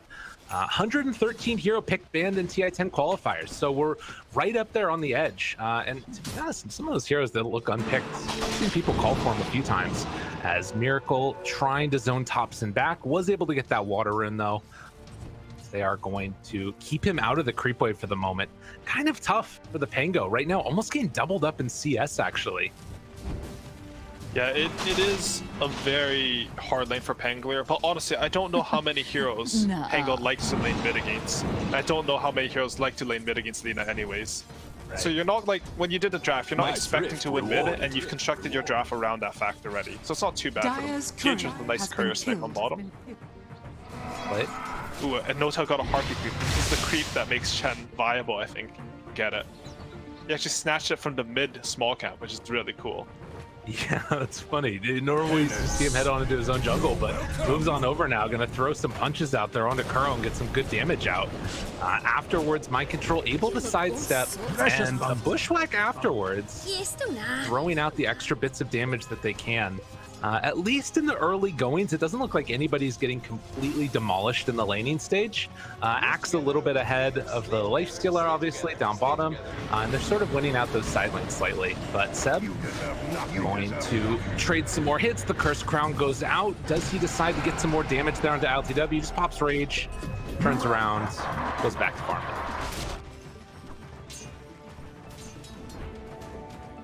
Slow and steady they go, as the next round will come in. Soxa trying to stack up this camp. Will have access to the pole now, and we do have, at least for the moment, pretty static in terms of the laning stage situation. Mind Control, I'm surprised he's been able to actually do okay here, considering that Harpy creep, sort of zoning him out a little bit. I mean, I think this is the problem with Chen. It took him 3 minutes to get this Harpy creep, right? People have been really good at blocking the small camp, and you don't offer anything other than your creep, really. You have one base armor, sort of mediocre damage, and you don't have any real spells. So that's why Chen isn't picked. I mean, I do like what Nota's doing, though. He got the Harpy creep, and he immediately queued himself a Basti ring. Because he understands if he gets to the Basti ring plus a Harpy, and like have a lot of impact. He's also pulling this hard camp and using his creep to zone, which is very cool to see. Yeah, draws that other aggro so they can't do the same pull at the exact same time. So definitely cool, that one. And also getting a stack off at the same time. So some good micro there. And meanwhile, down bottom, able to get the kill on the Lifestealer. Thompson does go down mid. So that's what you're talking about, the strength miracle hitting that level 6 before the Pango roll came out. Yeah, honestly, I can't believe they killed Lifestealer with an Axe Willow, and they're also gonna snipe a free courier here with GH's boots on it. Now they must be playing bottom just very well, because I think PPD mentioned that this is most people's read on the matchup, but Lifestealer should be solid in lane versus Axe, especially if you go for an item like a Bracelet. Right. Yeah, absolutely. So LTW getting a little bit of the better end of the stick there from Seb as he punches him down, and now going to start going for the creep cutting. And GH, like, I mean, this guy can't really do much to stop this at the moment, it feels like. You mentioned the boots getting sniped. Seb's just going to pull this over to the hard camp afterwards. OG looking good there. Seb's really feeling himself on this bottom lane. I think he's top net worth already, but he's going to just be beasting out this game. You deserve nothing. You deserve nothing. Try and take some of those creeps as well as up top, mind control. Gonna get pulled back in. Some body blocks coming in from No-Tail. They tried to get on top of him, but they weren't quite able to. And in fact, it's Sumail that takes a couple of punches back from Curl on that hoodwink. And mind control still standing there with the Mind Stealer. And is going to be able to at least draw the aggro for a second of that small camp. So these lanes kind of breaking down in weird situations. We also saw GH get forced back there. Miracle farmed up the hard camp himself, just spamming out the wave and then running back to it. So by and large, a slight lead in the early going for OG is thinking about it. Thompson does have that 6, but didn't connect with the swashbuckle, and that will cause the retreat away. And in fact, some more punches along the way as well. Thompson thinking about going Laguna Blade, done! Dude, Miracle is feeling himself today. He's beasting it. And that was basically an OG rotation. They had the Willow camp behind Lina for the Pango 6. And they ganked Miracle, but Miracle killed them instead. And I mean, he's full HP, he didn't really lose any real resources to it. Yeah, this mid lane, I mean, I think most people would say it's very Lina favored, but we're used to seeing Thompson like sort of make magic, pull something out of nothing. Like, specifically on Pangolier, he's made like a bunch of plays where, you know, he hits a creep, gets level 6, gets a sick turnaround. I think that one might have been versus Quinn. But this game, Miracles, he's just showing him what's up. He's double solo kill, even a kill in a 1v2. Yeah, it's gnarly. Granted, the other side lane's still going quite well. You can see that Lesh, as well as Axe, flirting with that top net worth spot, and definitely the Lifestealer is feeling a little bit behind. But at least at this early going, ILTW is going to have this lane solo to himself. We saw the Wyvern head on out, GH playing up more on the top side now. We'll see if they decide to go for any type of a play here. They do have 2 smokes, but it's kind of weird. And again, look at this Chen. Yeah, pulling the creeps around. So they want to make sure that they don't give up this tower for nothing, and No-Tail's just kind of doing ring around the rosy and pulling the waves over to Thompson to farm. That's really cool. This is so cool by No-Tail. I mean, this is one thing I thought about Chen, is that you just leave your creeps in the jungle and you stack with them. We saw him have a Harpy on the right side that stacked the hard camp towards Sumail, and he pulls a wave with his other creep. And Chen's one of the only supports who can do this. I mean, we saw No-Tail doing this, I think, TI8 a lot. And yeah, it looks like it's still effective here. Double damage. And yeah, if the meta right now is about stacking camps, picking a hero that can do it all over the map simultaneously is going to be pretty freaking good. So that'll be something to watch for sure, if they can clear those through, if they have the heroes to contest it. But yeah, they're doing a triple stack right now, and it comes through. Easy peasy. Wow. Okay, this is very cool. Just very macro efficient from OG. And OG are the type of team, they always hit their timing and then they go crazy. Look at their Ancients right now. They have this huge stack, the Ancients and the Triangle hard camp. I think they're going to give it Seb already has Vanguard Blink. I was going to say they're going to give it to Seb for his Blink Dagger, but it's 9 minutes in and he basically has a gold for it somehow. What the hell? Oh my god. They have so much farm. That's crazy. And Sumail too. He's about to get this hood. He should still take it on Seb, I think. Okay. No one else really kills Ancients efficiently. And man, OG, it's not like they've really made any real moves. Their mid got solo killed twice, but they're up 2k gold. Probably 3k after this Ancient and Hardcap stack, and they're looking pretty solid. I mean, this is the type of thing too that like it's very easy to just like not realize that that's happening, right? Like with the speed at which you're doing it, just sending a couple of creeps off here and there, and then being able to clear it so fast with the Lesh. As well, they're trying to go, but they're not going to be able to find anything there. Sumail is level 9. Like they're all of their cores are quite farmed. He's level 9 and he actually has 2 points in stats already. And I think their concept's really cool. Like you're gonna have Chen heals. Notel's gonna have a mech in like 700 gold. Not because he's killed any creeps, he just stacked a lot of camps and he's getting gold for that. Axe is gonna have his Blink Dagger timing, and I think it's gonna be gold time soon. I really like this. Oh. Well, I mean, this is going to be the problem, right? Like, this rotation in from GH secures that kill. They get the Winner's Curse into the LSA, and Laguna Blade finished. Like, if there's somebody that's going to be able to hold off this tide of aggression, it's got to be Miracle, because he's the one having, like, the really good game. I mean, Miracle has 3 kills, 3 farm mid, and he's even to net worth with Leshrac and behind the Axe. Like, that's the insane part about this game. How often do you see your mid effectively get solo killed twice and a ganked a 3rd time? I mean, I see that a lot by that way, 2-3k gold. I don't see that part as much. Yeah, like the first part happens in all my pubs, but the second part is what's impressive. And it's not like OG, they aren't panicking, right? They're reading the map. They understand we're getting a lot more network. Let's just wait for our timing. And here it is. Blink Dagger on Axe, put on Sumail. Going mid, looking for the call. Catches onto GH. Miracle's over there. Into the big LSA, but not going to find it. Now rotation's coming in from Mars. Mind Control trying to take this fight, but it is an overwhelming amount of damage. Break, but look at the heal coming in from the Chen. Hand of God comes out. Mars Arena is now down. Roll it fully. Back and forth. Hobson finds one. LTW staying right on top of Seb, but now running out. He has to jump inside of Mind Control with that Infest to try and buy it, but no, Seb! He jumps in, they still have the Infest afterwards. Gets inside of Mind Control. That keeps him alive. This was about as perfect as you could play it for Nigma, and they still lose the tower. But Lesh does go down. Can they find anything else? Looking for it. Oh, cancel Blink Dagger, and now the Winner's Curse. A chance for a turnaround. Miracle, he's got the LSA afterwards. Connects on the foe, finds the finish. Double kill for Miracle, so they hold off that aggression. And Curl gives No-Tail the tip. I see what you were doing. That was a beast punish from Nigma in that fight. They're so patient. All their spells constantly kiting. They understood that. You know, they have Chen Leshrac. We're going to lose some tier 1s. What matters is that we get the kills after. Because OG lost the fight, now their mid tower's getting pressured. Oh, Miracle walks into a stray Bramble in the back away at the low respawn times. Everybody's back up and they can't punish with the tower of their own. So like you said, they get the kills, but Nigma not able to secure the towers. Is under attack. What a wild first 12 minutes it's been. Like, so many resources generated and they're still stacking all of these camps around the map.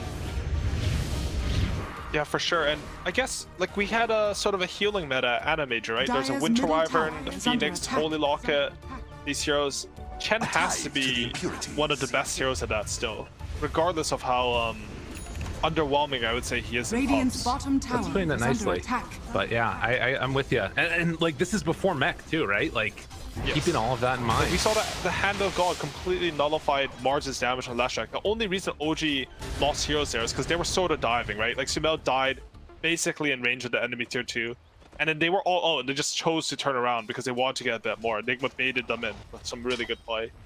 You know, we got like GDQ stuff going on right now. It feels like that's what's going on with the farming as well. They catch this Lifestealer now.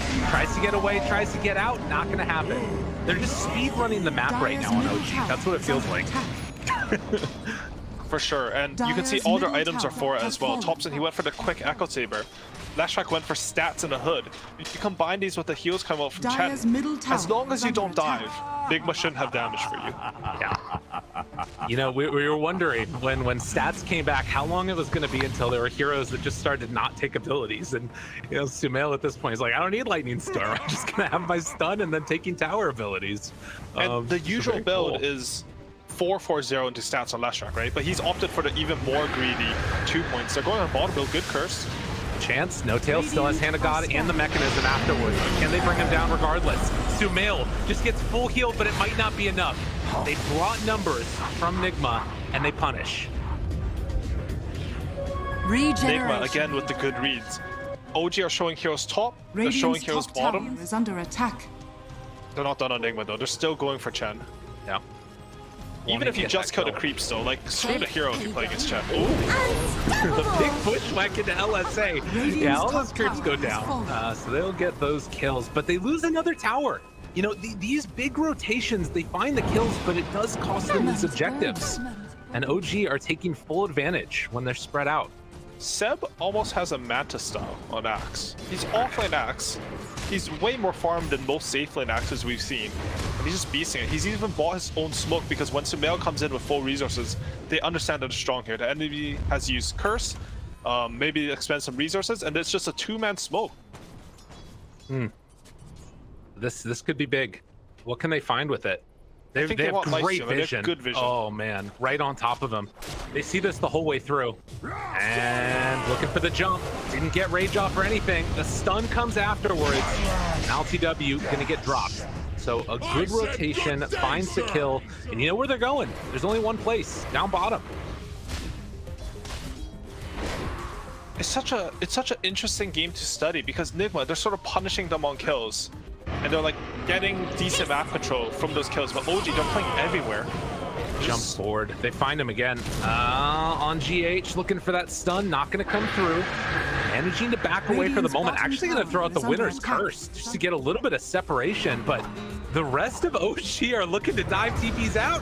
Can he get away? The call, oh, just barely gets there. And they will find that kill while the tower drops. Sumail right there on top of it. Man. They're continuing with their idea. Sumail, he's going for the Sange next. You know, amplifying that healing coming in. Chen has a mech. And, you know, Copson, he built Echo Saber Corrosion. This is his build, but you're really tanky when you do this build. The Strength treads on. He has 1800 HP. Nigma, they can clutch these kills, but it's looking very scary for them in the teams. This is definitely one of those things where it's how do you put the brakes on this draft, right? Like you have these heroes that are really good at D push in GH and in the Lina to be able to like spam out the spells and everything. But it feels like if Axe gets that Blink Dagger off, they're just evaporating them. But they do find a kill here. Thompson going to drop. So the combination of the Lina and the Hoodwink still quite strong. And that's going to cut into the lead a little bit. Still 9-6. And trying to find a little bit of breathing room here is Nigma. I also want to mention, I love Miracle's build. He went Boots of Travel first, which at first I thought was really greedy considering the game state. But instead of going for a small item like Yos after that, he just goes straight into the BKB. Jumps down, mind control, trying to find himself a kill here on a No Tail, but gets hit by the root. The rest of the team is a bit too far away, and they will find mind control. Takes him down. Seb making it where LTW is just walking brazenly into them. Just have a Sange at this point. But yeah, you like the BKB though? I think it's a very cool idea, because if you go bots into Yos, I think you can't fight at all. But I think bots is a better farming item than Yo Scepter. So purely for farm, I think bots into BKB makes a lot of sense. Are scanning. Seb's just running in. He has an 18-minute Manta on an offlane Axe. He's gonna have the shard right when it sits 20, and I think it'll be Roshan time. Maybe even before that. OG are crazy. He's beasting. So yeah, he is above his highest net worth ever on an Axe. And one of his highest net worths ever since playing TI5 on Seb for this game. It's just, you know, a combination of a hero that obviously he knows well, feels good about, and then on top of that, it being meta, and the jump for the call. Oh, this is huge. They need to try and reset this one.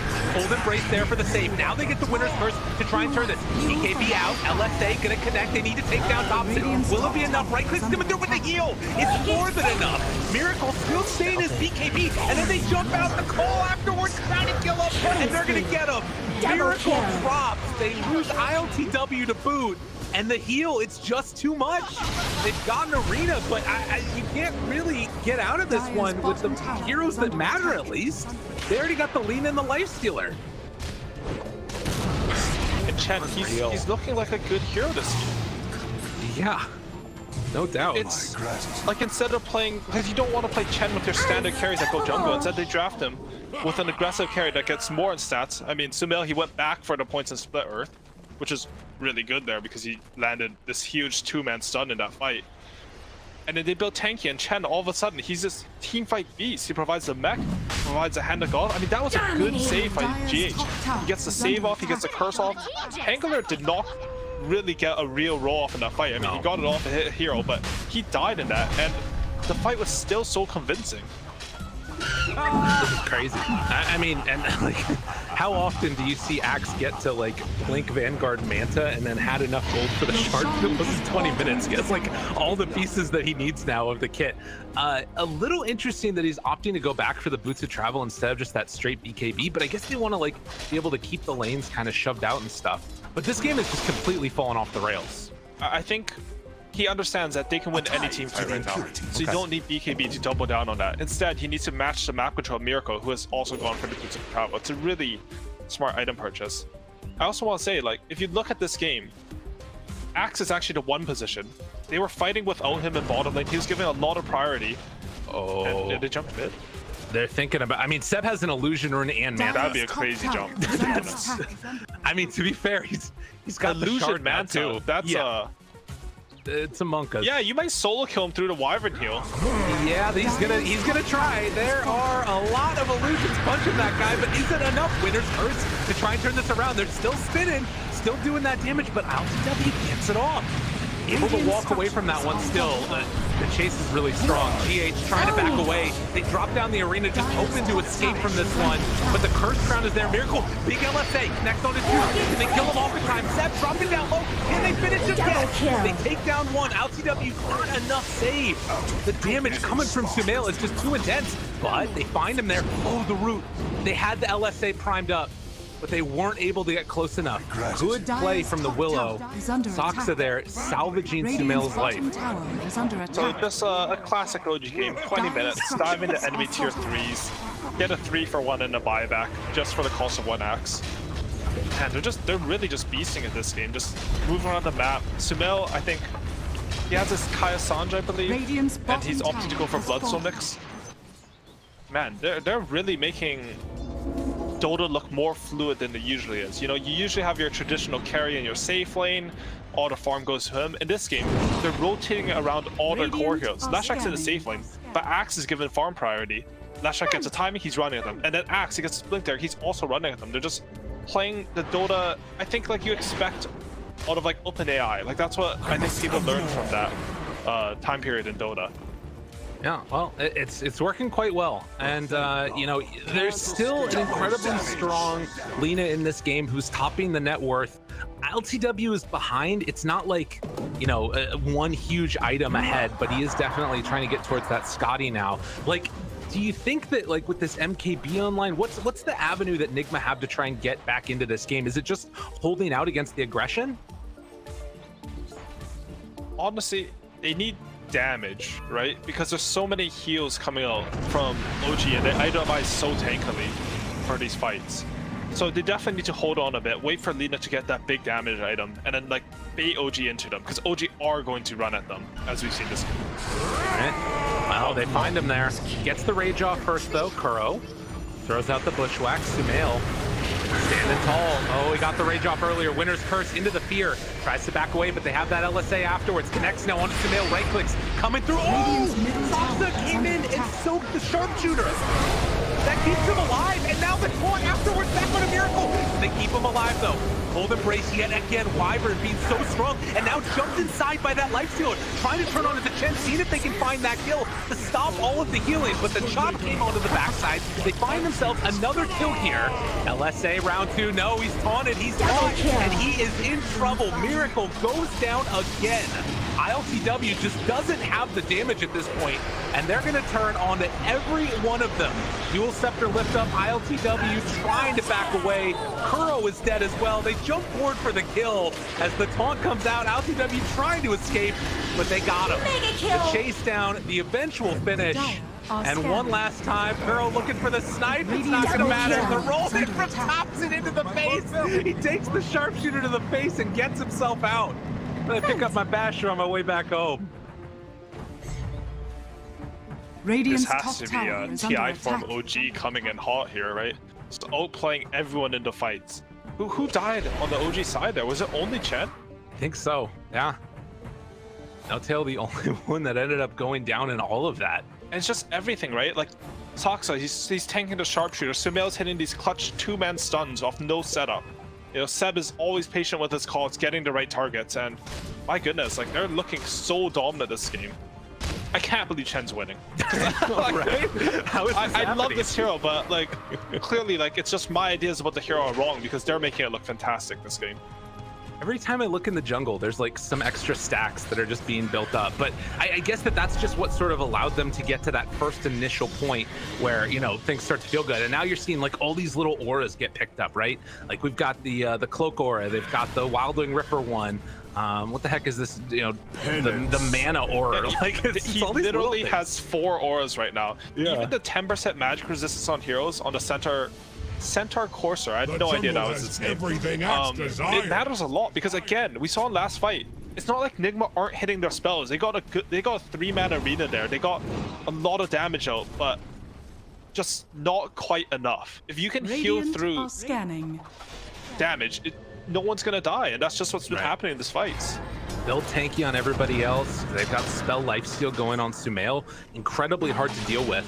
I mean, they do have a timing come up, right? If they can get to Scotty on the lifesteal and MKB on Lina, those items do allow you to punch through these heals, but honestly, it's still not that close. ILTW, middle tower he got under attack. His lane, like he knew what his laning gains. He picked lifesteal as a counter, and he just hasn't had any real farm this game. I don't really think he's had any impact. There's 6 deaths.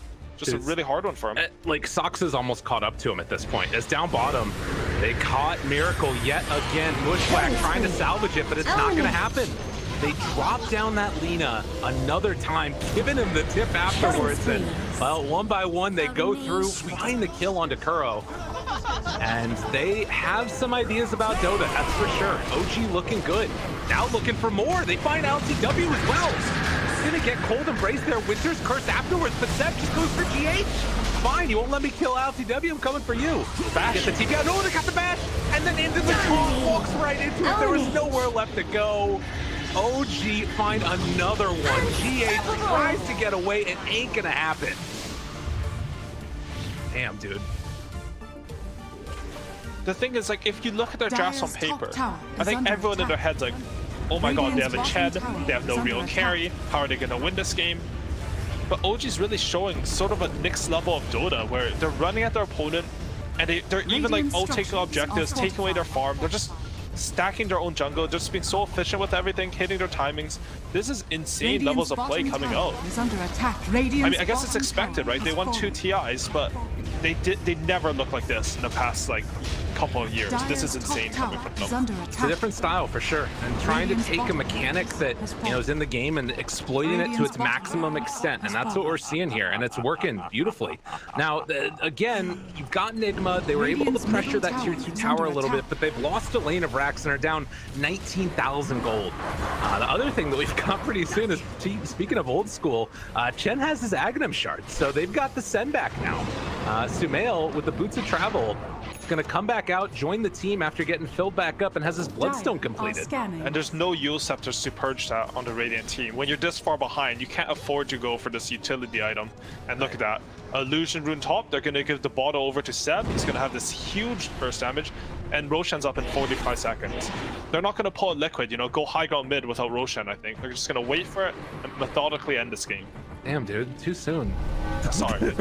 I've seen Liquid do that. I need to say that so that, you know, Blitz will hear me. Okay. And then he'll fix them. Because they've done that like 20 times I've seen. Literally 20 times, I think. That's fair. They're such good players. They're so enjoyable, but they keep making the same mistakes. Anyways, back to this game. Absolutely. Well, we got the tier 2 tower mid that's going to get taken down. And Seb looking for an opening here. Vision-wise, Radiant actually have a pretty good ward that spots out Thompson and Seb at the moment. It just feels like even with the perfect initiation, it's going to be so difficult. LTW, get him caught. Okay, spear back afterwards. They got everything on him. Brings him down. That's the fight that they need. And now Sumail and try and chase him a little bit here. Do they have enough left in the tank after using everything onto Seb? First crown, spear afterwards. Did connect on the LTW, and now trying to bring down Sumail. Oh god, LTW's getting smacked though. He gets absolutely demolished. Toxa now going to die in that winner's curse. LSA not going to connect. Thompson right on top of him. Sumail, the big bad carry who has so much magic damage, is going to be able to outdo the Cold Embrace. It's not nearly enough. Dead for 80 seconds as GH tries to TP back home, but even with Seb dead, Sumail is a whole nother problem. And I think that was the best execution on the best target that could have come up from Nigma. They killed the enemy, I'm gonna say their carry. Okay. Without even using Arena, and it just wasn't enough. Spear back now. Trying to find something else onto Thompson, but didn't quite catch there. Sharpshooter goes in. Oh my god, what a freaking G. Thompson feeling himself right now. Oh man. They had vision on their opponent, they killed the best hero. And, you know, Handagar was sort of wasted, honestly. Only healed one hero, but there's just too much damage coming from OG. Like, Sumail's not dying, his blood's on the Eternal Shroud, Chenora, a bunch of heals. And also, I saw a really cool interaction where you just put pendants on someone and Pango just beats them to death. Because it's an Echo Saber Basher, and he just literally hit Miracle until he was dead. And it's not what you expect, but this Pangler, he's tanky and he does a lot of damage now with this build. Yo, where is the Holy Locket at though for No Tail? I've been waiting for that one. He's going for a Solar Crest instead. I guess he's got enough healing now. He just wants to get other utility-oriented items. Yeah, I'm not sure either. In my head, Holy Locket would make a lot of sense for this build, but they've probably identified that they're trying to burst one target, right? Holy Locket, it's good for that heal, right? But you'd rather just give them armor. Honestly, I don't know. I'm trying to justify it, but I mean, he's played such a fantastic game on an unpicked hero in both pubs and competitive. It's hard to criticize without like realizing that he has a much better read of the situation, right? Fair enough. Just no one understands his Chen apparently, except for this guy, because he's beasting it right now. Literally, we were laughing at it. Yeah, I did not understand the pick at all, but Chen looks really good. Why does Chen look so good? It's just OG things. Well, we are 32 minutes in now, and the game feels like it's stalled out a little bit. Obviously, OG are in firm control of the map and wherever they want to go. There's a DD rune top and Aghanim Scepter done on Thompson as well. And I guess that's the thing too that we saw in that last fight, like with the send back on No Tail also, it's like you can play on these heroes that are so aggressive like the Lesh and then just TP back into the next creep wave that comes in. Like for sure. I'm struggling to see what the deal with this is now, except just trying to burst them, which their heroes do kind of well. But not against Aegis, right? That's a problem. Like, you can spear the Slash back in, he's gonna get healed a lot, there's gonna be Aegis. It just looks hard. And OG, they're pushing high ground while Seb farms the jungle. Jump forward, trying to get it. Oh, he went right into the stun. Mind control, get out of there. It's a dangerous place to be. Another round of the stun that terrorized. All the circles are on the ground, and nobody likes them. Can they bring this man down? On afterwards, he's dead. So many Venn diagrams, and all of it spells the end of Nigma as they are looking to lose this game number one, barring a miracle. It doesn't start right here. They get that winner's curse, now trying to bring down one, but the cheese comes out. Thompson able to get out of there afterwards. Sumail running in, Seb on top of GH. They find that finish. Buyback from both the Mars and that winner Wyvern. But OG, they got what they came for. Clear that Rax. Now back out. Radiant's middle barracks has fallen. Bounty! That was basically without Seb being there at the start of the fight. He was finishing his jungle. he's finishing his assault cuirass in the jungle. You know, the normal thing to do as your team pushes high ground. Sumail just jumps in. Dude, he's not afraid at all. Just goes right on top of Kuro. Now the jump, the call is there yet again. Finding mind control. There's no buyback. I feel like I've seen this story before with OG, and it might end in the fountain. Or maybe they just keep their eyes on the prize, focus on the building. Chen does go down. How dare you kill our captain? We're coming for you, Miracle. As the chase down continues, they'll find that kill. Sumail's going into the fountain, popping the bloodstone, trying to live. There's the Ghost Scepter afterwards, able to live and get the blink out. But this is Ancient down and GG in just a moment. As OG come in, pick the Chen, dominate the early game, take down the towers, and now gonna finish it off. OG. Easy as pie. Those Nigma, they're too confused to even GGL until after the throne falls. Like, they need to spend all their time talking about this game because Lyrical, like, what the hell just happened? I'm not sure. It is a... I want to look real quickly at what the healing stats were, what, like, the camps were. There's a lot of data, I think, to go through with this one. A lot of notes to take potentially, but it was...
Estás en una posición incómoda. El Berserker Call utilizado debajo de tu turret.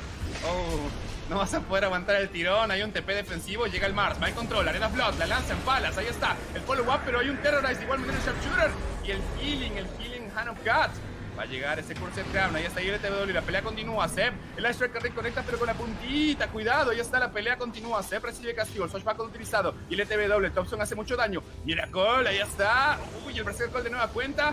Uy, el Bushwhack, que es muy bueno para setear. La Laguna. Terminas matando a su mail, que se quedaba muy adelantado. Rezagado. Lo abandonan. Todo el mundo retrocede en OG. Ya no quieren pelear. A no ser. Cuidado con Mind Control, que no tiene lanza disponible. Pero tiene sticks. Tiene 10. Cuidado el Winter Curse, que es muy bueno. Se acerca el LTW y se tela. Ese que rey de 2. El daño pesado y el Bushwhack. Doble kill para Miracle. 6-2. Muy buen trabajo. Mind Control lo sabe. Roshan, sin embargo, no sé si vaya a resistir. Le queda 3000 de vida. Se acercan. Cuidado, el Axe inicia. El Call por sobre 2, que es muy bueno. El Terrorize en follow-up. El Call de Breeze de manera defensiva. Ay. El Winter Curse para frenar al Pangolier. La pelea continúa. Mira que lo activa la BKB y quiere pelearlo. Quiere matar al Pangolier. La Laguna de inmediato. Thompson trata de retroceder. Y la Hand of God, perfecto, para salvaguardar a su compañero. Sin embargo, Miracle termina sobreviviendo. Cuidado con el Split Earth y el Call de 2. El Call de Breeze de nueva cuenta. Miracle y el Bushwood de manera defensiva. Pero el Bedlam se encarga del trabajo sucio. Mind Control trata de escapar. El uso de God's Review. Cuidado con este Mars.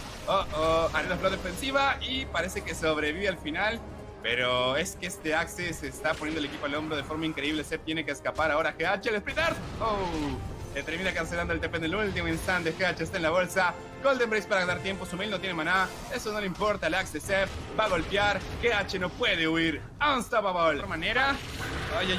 Winter Curse de forma defensiva y el Terrorize también. Se acerca Miracle para poder darle el follow-up de daño. Laguna Blade tal vez para poder matar a Sumail. El Sharpshooter lo termina cabeceando. Lo recibe la Dark Willow. Buen trabajo. Y el Berserker Call. Miracle corre peligro. La arena flot defensiva. La arena es buena. El Split Earth, sin embargo, es mejor. Miracle cuidado aquí la BKB y el Infest. Empieza a golpear. Trata de matar de esta manera al Chen. Hace mucho daño a No-Tail. Corre peligro. Trata de escapar el Bushwhack. No termina conectando. Miracle y el Junk para terminar matando a Mind Control. No-Tail pierde la vida. Swashbuckle. Cuidado, ya está. Se acerca el LTW. La pelea continúa. El Striker Ray. Cuidado con el Berserker Call. Miracle a punto de morir. El Junk.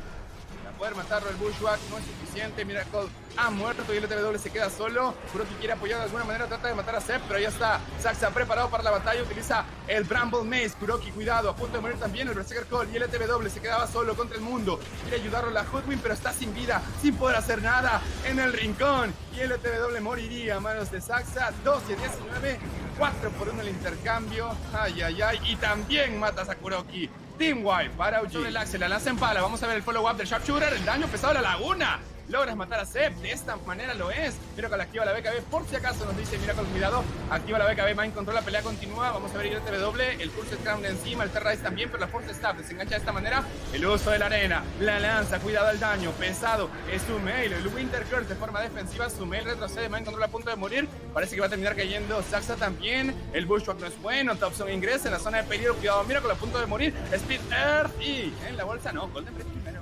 Ahí está. No es suficiente. Termina cayendo a manos de Samuelito.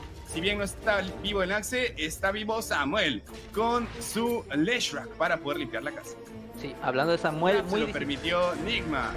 Fue suficiente la línea. Sí. Que al final quedó el Light Leader como un héroe que no farmea rápido, que necesita de una buena línea, y el Axe en combinación con la Dark Willow terminan tomando el juego, ¿no? Va a ser como inicio. GH está.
Muchachos, estamos de regreso. Segunda partida serie, el mejor de 3, serie de infarto. Nigma contra OG. Para los que recién se conectan al primer encuentro, termina ganando de forma contundente el equipo de OG.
Radiant team bracket, back. but please make it a more even game too. I love seeing stumps though, Trent, especially with heroes that haven't been picked over any region. Like Chen was first picked over 250 games.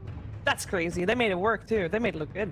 That is an acceptable stomp. I'll give him that. Yeah. We need to remember this quote. Sheever loves stomps, all right? Next time she's complaining about the games being too uneven, we can just remember this moment. No, only if there's a hero that's never been picked before in the tournament. Remaining. Oh, yes, of course, of course. I have that little caveat there. Just, okay, cool. So, Tanker stomps, Earthshaker stomps. Learning from a game mid-series, that is something that is very difficult to do, right? It's very difficult to practice. There's a couple of captains out there that are a little bit better at it than others. And Peter, would you say that Kuro is one of the ones that actually does a good job adapting per series? Absolutely.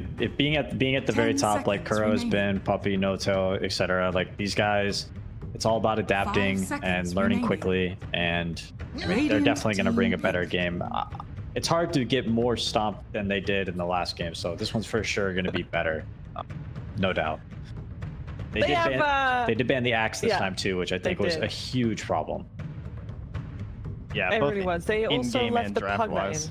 They did leave the Pugna in, so watch out for the Thompson Pugna potentially. I feel like Thompson is more so playing. I mean, we've seen the Earth Spirit, right? Now we see the Pangolier. Like he's on that like Strength Hero, Echo Saber treads, like 2k HP. Like, that's kind of his jam right now. Like I'm gonna go in, and then you guys back me up. IO first pick. We saw a second phase ban previously by OG. Of course, Team Nigma is one of the few teams that still warns IO bans here and there. But OG getting that second phase ban instead of the first, and they're paying for it now. How scary is Team Nigma with that IO? Because it's not a, oh, there's the IO, we won type of scenario anymore, right, Trent? No, it's heavily fallen off across like globally. The heroes not considered as broken anymore. You don't often see it in like the safe lane role now either, so you don't have that little bit of flexibility. It was the one game they lost yesterday as well. Let's bring that up, and there's an instant answer of hardcore like shut down on the heal and the AoE coil too from OG. So they were definitely ready for this opener. Yeah, bit of a bizarre opener from, I mean, not necessarily OG, but Nigma going with the Luna instead of the Gyrocopter. Luna is probably a little bit better against Puck, but they're kind of the same hero in a lot of ways. 5 seconds. I gotta say, I like what OG has so far. The AA is very, very good against the Wisp, and as well as the Puck, right? Just very elusive, good setup for the AA ult. I like it. I feel like they won like almost all their games the Animator with Luna. I'm like looking through right now. I don't see many losses I think that was like the bread and butter to me when I was watching a Nigma game of just like, okay, this looks good. Like they look very comfortable on this. They have really good strategies for the rotations of the Luna. It felt like they always played that like the Vanguard where they're up ahead of where the Luna's farming. So she always feels like safe and confident in what she's doing. And then on top of that, you're going to have the ability to actually like guarantee she's brought into the engagements too. Sure. So that aspect I like, but the counter picks look pretty brutal from OG. I think the game plan is very straightforward when they have Luna, right? It's like we want to group up early, we want to, let him get to his timing, and then let's go, right? Let's do Roche, let's go high ground. And it's the same thing with Anti-Mage almost, but kind of the opposite, right? Where it's like we're just going to split push all game. He's going to hit his timing, and then he's going to win. So when you have like clear direction, I usually favor, it makes the game much easier for teams. I would love to see Kuro get Lion here if it doesn't get banned. I feel like this is going to be another game where Kuro's playing in the off lane, so it's really important that he has a hero that he can have impact on, and I think Lion is kind of very good setup for relocates and also probably just the best support against Puck in the game probably. Yeah, and maybe potential DK as well, right? I mean, we got the Puck out there, just something simple again. A little bit weaker versus the AA, but yeah, it is still doable. Death Prophet also not something you want to do. Could do the Ember Spirit for Miracle. That's a hero that they've had some success on. But I kind of think it's important for Miracle to have like some sort of semi-carry. Right? I feel like that's where he excels. Like he doesn't want to. Radiant team ban. Doesn't necessarily just play like hard gankers. Well, you're on the same page as OG though, because they ban out the Ember Spirit just to make sure that Miracle doesn't get it. Now I gotta come up with another hero. Oh yes. Yes, you do. Because what does lane well against a Puck? 10 seconds remaining. They remove TA Invoker. I think pushers generally. I could see them doing like Magnus could be really cool. Or sorry, that's not it. I don't mean that. You could do Magnus, but that's kind of a little bit farm heavy. More so you want to do like somebody that can push the tower. So Death Prophet's not great versus AA. Dragon Knights you could do, but it is a little susceptible to the AA. What are the other mid tower pushers? There's like Lina and Lesh, yeah.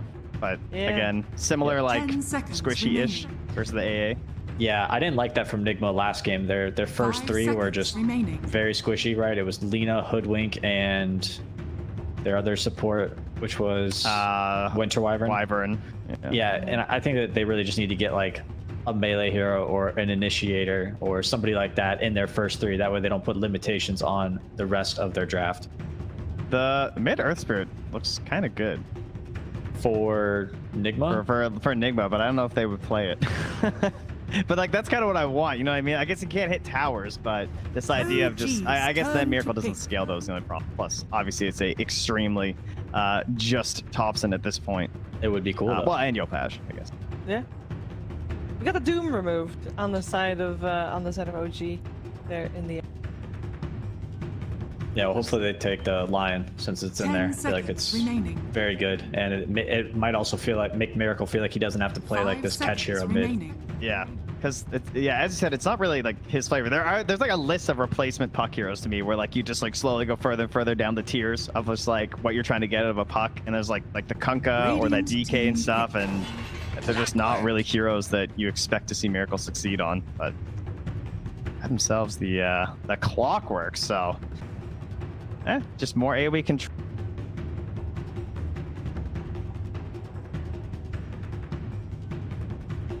OG. That was an easy one. The go-to versus the Puck. OG probably saw it coming. That's why they picked up the Clockwork and all. Yep, it's gonna be. Where's Lyrical when you need him? Didn't type it in time though. The Darkseer. It wasn't enough time. It was like a snap because of the Lion pick, right? I mean, should have been faster. 10 seconds. Darkseer is like the classic pick versus the Luna and the TV. I feel like every offlaner just wants to play Darkseer unless it's unplayable. And right now they can't pick Oracle. I mean, unless you're really gonna mess up your lanes. Radiant Miracle Lion mid with the damage count. Oh, Tiny. Okay. I forgot about Tiny, but that is a really good choice. And Miracle has had some fantastic games on this hero, so I could definitely see him popping off. So then for our last picks, we need a Sumail hero on the side of OG, and I guess a mind control hero on the side of Team Nigma. Mindful hero that plays into an unknown lane as well, because you don't know the one's going to be, and you have a lion on your side, so might be something that's a little bit on the safer side. For OG? For Nigma. Oh, for sorry. MC's pick. So OG has to pick first, is that correct? No, they have last. Sorry, yeah, you're right. Yeah, well, I like Sven for OG. If they can get the Sven Darkseer, that'd be pretty cool. Yeah, that's their classic, right? And just like Surge him, he just like charges at you in a terrifying fashion. Good lane with AA as well. Also, he's a strength hero, so he's going to be very tanky for the burst of Luna ult, Lion ult, Tiny combo. We got our the Mass Illusion strat, right? Your other AA hero. The CK is still in, the Wraith King's in, your typical stun setups. I feel like it has to be like a dream CK game, but I do like that hero in the right game. I don't know if it's the most ideal partner with Darkseer. Versus Lion too. Feels kind of ugly. Yeah, CK is a good hero, but it has to be like a good CK game. And right now it just seems like okay. I have no idea what Nigma's got. I have to ask a question about a hero that might or might not be picked, but could it potentially be 5 seconds remaining. A good Nature's Prophet game? I think they might want like an LC for relocate. No, if I had to guess. I think it's too hard if you're on like the split push. OG is such. You need team fight on Nigma, like, because you're certainly going to be caught, right? There's Clockwork. He's going to be surged. There's going to be a Darkseer surging whoever. There's going to be a Puck, right? So you're going to get caught. How strong are you when you get caught? So I want to see like big team fight from Team Nigma, so they can just take the fights and win. So they definitely need something that sets up relocates. I mean, Miracle's like okay at it, and the Lion's good too, but I feel like some sort of a jump in is just solid. Actually, Mars is still in too, so they still have like Mars, SK, a couple good options. I mean, the DK's also still in. That could be all right. It's low CD stuns. Maybe, let's see. What about, I don't know. They got a lot of time to think about it, so do we, I guess. What about like Underlord? Yeah. I always think Underlord when I see Puck on the other team. Just a good route. Not the there most are still like first picks though. That also, yeah, that might be too much teleportation. Might get too complicated. They banned Spectre, which is a Wisp Luna counter, I'd say. The Mars removed was still in the pool. Let's see what Team Nigma is gonna go for then. And what will Mind Control play this game? I mean, they took his Darkseer. Sturby. Like, what's his clutchest one is probably Darkseer in my eyes. I don't think you want like the bat. 5 seconds. Yeah, I'm going with LC. I think they're just gonna pick it. I don't even like it, and I think they're gonna pick it. That's how I feel. Why don't you like LC? I like the debuff, but I feel like I'd really appreciate a little bit of like AoE stun, like the Sand King for the counter initiation plays. Like the vacuum's coming through, and I want to see this like 2-hero slide in after from MC on the Burrow Strike. But there are benefits to the LC shard, and if you hit the duels, you can just like win the game.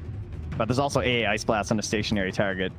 Let's say you're saying if you hit the jewels, that is great. We see what type of pace OG played that previous game, and with all the ways they have to get on top of Team Nigma, I don't think you can go for any ifs. Beastmaster. You gotta go for something that has that's a nice something snipe. to fight.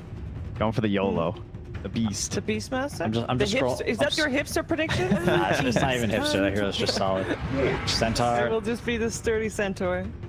Yeah, it's a good lane with Lion. It's gonna make this melee hero that OG probably wants to pick to pair with their Darkseer, I would think. The CK. They mass illusioned it. Did call that one. Nice. Nice one. Nice. All right. Well, I mean, it's a classic with the AA for good reason, right? Stun setup for Cold Feet. It's not like because the Ursa was still in, so they could have gone more so for like the bully the offlaner strat, but they have the AA, so they want to actually capitalize on the Cold Feet. So it's a bit hipster though. I don't know. It's old-fashioned. Yeah. Are we gonna have a game 3? No. I feel like I've gotten every prediction wrong, always. So I want to see a game 3, and I think Miracle is gonna 1v5 with the Tiny. So is that like legit the thing that he needs to do in a game with a draft like this? No, they just need to do better on their side lanes. Like they just got destroyed. I think just CS wise by. I mean, maybe they just needed a game to warm up.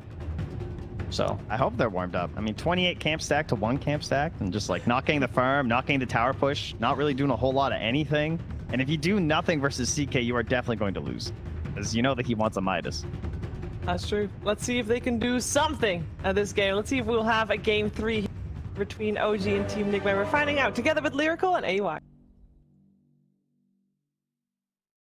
Thanks so much, Shiver. Yes, indeed. And Aoi, we got to get prepped and ready for this game. So I'm going to let you take away with it as I take this wonderful, delicious mate matcha to give me energy. Can you tell me about the draft, what you're feeling on it? I think this draft looks a lot better for Team Nigma this game. Right. Prepare for battle. Like last game, it just felt eventually like the draft Nigma, they were making these really good plays in the game, right? They got this ward, you know, the mid tier 2, they took like this insane initiation where they killed Seb before the fight began, but they just didn't have the damage. This game, I think they solved a lot of their problems. Io with Luna is a very high damage combo. You amplify not only his right clicks, but also the magic damage that comes out of Luna. So I think a lot of that is solved for Nigma this game. Saxo, she's running into them though. Yeah, this would be a big pickoff if they could find it right at the start of it. As they run on in, find the Lucid Beam. Saksa, you're in some trouble, buddy. Nobody's there to help you. And I'm pretty sure that there's no way he gets out of this one. Yeah, there's the body block. Tipping Saksa. His own team is tipping him right now. It's like, what are you doing, man? You're all weird. So Miracle will get first blood, and that's going to be big. You know, the panel talked about the need to make sure that they had a good start for him. For sure. I think I'm a bit worried about Nigma's top lane, to be honest. I think that one might get really hard with the Lion Centaur against CKA. Right. But mid lane, Tiny has always been pretty decent versus Puck. I mean, usually Puck slightly out farms, so Tiny has really good timings on him with the Blink Dagger. But with the first blood, I think Miracle should do very well. Especially, like, he outplayed Thompson last game mid, straight up, hard. And I think, most importantly, Luna Isle should free farm bottom. Okay, well, it'll be something to watch for sure. You know, I've played, I think, about 150 games of Darkseer in the past couple of months. And one of the main people that I watched, the two main people that I watched was Mind Control and Seb, whenever they play it. And Seb, when he plays, he tends to play in like this more carry Darkseer style, which could get shut down a little bit here if they're able to put a ton of pressure onto him. I mean, obviously it's great against the Luna, but you can see already, like, this hero, it definitely struggles against like that early harassment. Could be tough. We'll see how he deals with it. So you've played a lot of Darkseer games. How often do you not show the first wave? Never. Literally never. Because Seb only showed it after the crease met. Like he didn't do it earlier. Right. Which I think is not standard. I have no idea what the idea is. I don't play the hero, but interesting to see. I think it's that he wanted to make sure that the clock could get the pull through, and he's going to die for this one. So he'll die for this, but what does end up happening is at least they get that pull back over to the tier 1 tower. Whereas otherwise, maybe the IO could have harassed him a little bit more. Yeah, and them getting the pull to this area, especially combined with the Azure, they're going to build a huge double wave. Whoa. But up top, they find the kill. Nice combo there. Mind Control takes down No Tail. Interesting. Yeah, this double wave, though, down bottom is sort of going to be a bit of an issue.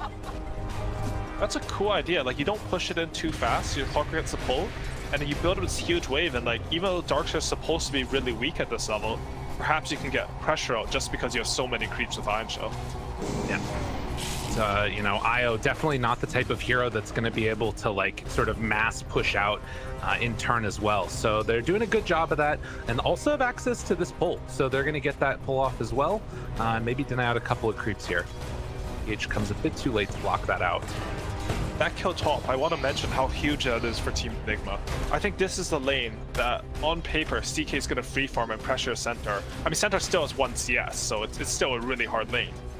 But it means a lot to just get that kill. Absolutely. 1 CS though. Oh my goodness, I didn't think it'd be this bad. Yeah, that's a little wild. I mean, Centaur is definitely fallen out of favor, but we'll see. I mean, he's still getting like some XP at least. He's staying fairly even with them in that regard. There haven't been a ton of denies yet. But a very interesting start to this game up here in this top side. And going to be able to get the cold feet proc there onto Kuro? Most likely? No, he gets away from it. Fine. The good thing for Centaur right now, though, even though he had such low CS, now he sort of has a lane equilibrium.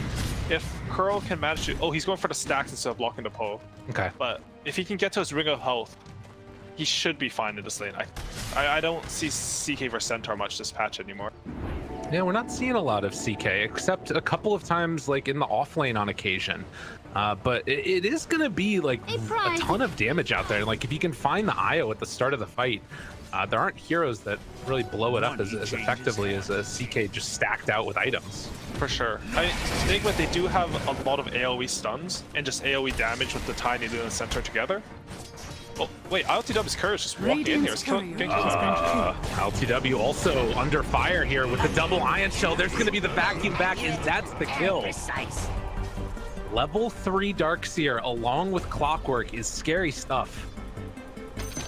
And that was Luna's boots on the Courier, one of the most important items against Darkseer lanes, because as soon as you have boots, the Ion Shell creeps don't do damage. Oh, wait, Miracle. Dude, that's big. That's really, really big. Both games solo killing Thompson. Really showing a return to form. I mean, everyone knows Miracle is one of the greats, but they find No Tail as well. Mind control does go down, and now the turnaround here. Sumail has to back out for the moment as Kuro's going to drain all of his mana and grab a couple denies, but just an absolute bloodbath in the early going. And I think Nigma, they're really showing up to these lanes. I mean, the first blood propelling Miracle probably into solo killing Thompson. He's level 6 and Thompson's level 4. I think usually when we see this matchup, Puck is actually slightly ahead of CS and Network because Tiny has to buy additional regen. Ooh, good silence there by Thompson. That stops the toss back, which might have caused a little bit of scary things going on. But yeah, it's interesting. There's so much kill potential in these ones. I definitely wasn't expecting mid to be where they would go for it. Soxa, he's sneaking back around bottom. Okay, he doesn't go for any play here because there's just too many Radiant creeps now. A bit too scary. They can come in and still farm pretty effectively. And you can see 21, 22 CS now for the Darkseer and a couple there on Soxa as well. The other thing that we've occasionally seen these players do is just like throw an Ion Shell on the clock and then you can go around and farm camps as well. So that gives you a little bit of extra farm. Miracle farms out there and Kuro just barely able to get away. Sumail chasing a little bit there. But won't be able to make anything happen. Despite the 2 kills on AA, top lane is still looking very hard for Nigma though. You can see CK, he has a full 800 gold on the Centaur. They are, honestly, this is sort of expected though in the draft. Like when they pick Centaur, they sort of knew the lane was going to be really so they can definitely come back. Like this was already accounted for in the draft. Meanwhile, some more pressure being mounted there onto Thompson in the mid lane. Miracle struggling to actually get a firm hold on him, but he's still, you know, putting the pressure on definitely and staying almost a full level ahead. There is this rotation over from Soxa as he's stacking up the camps. Don't know if he's going to try and make anything happen, but the pullback up top on the mind control. They got him caught and killed. They will take down No Tail, but again, losing that Centaur. Die.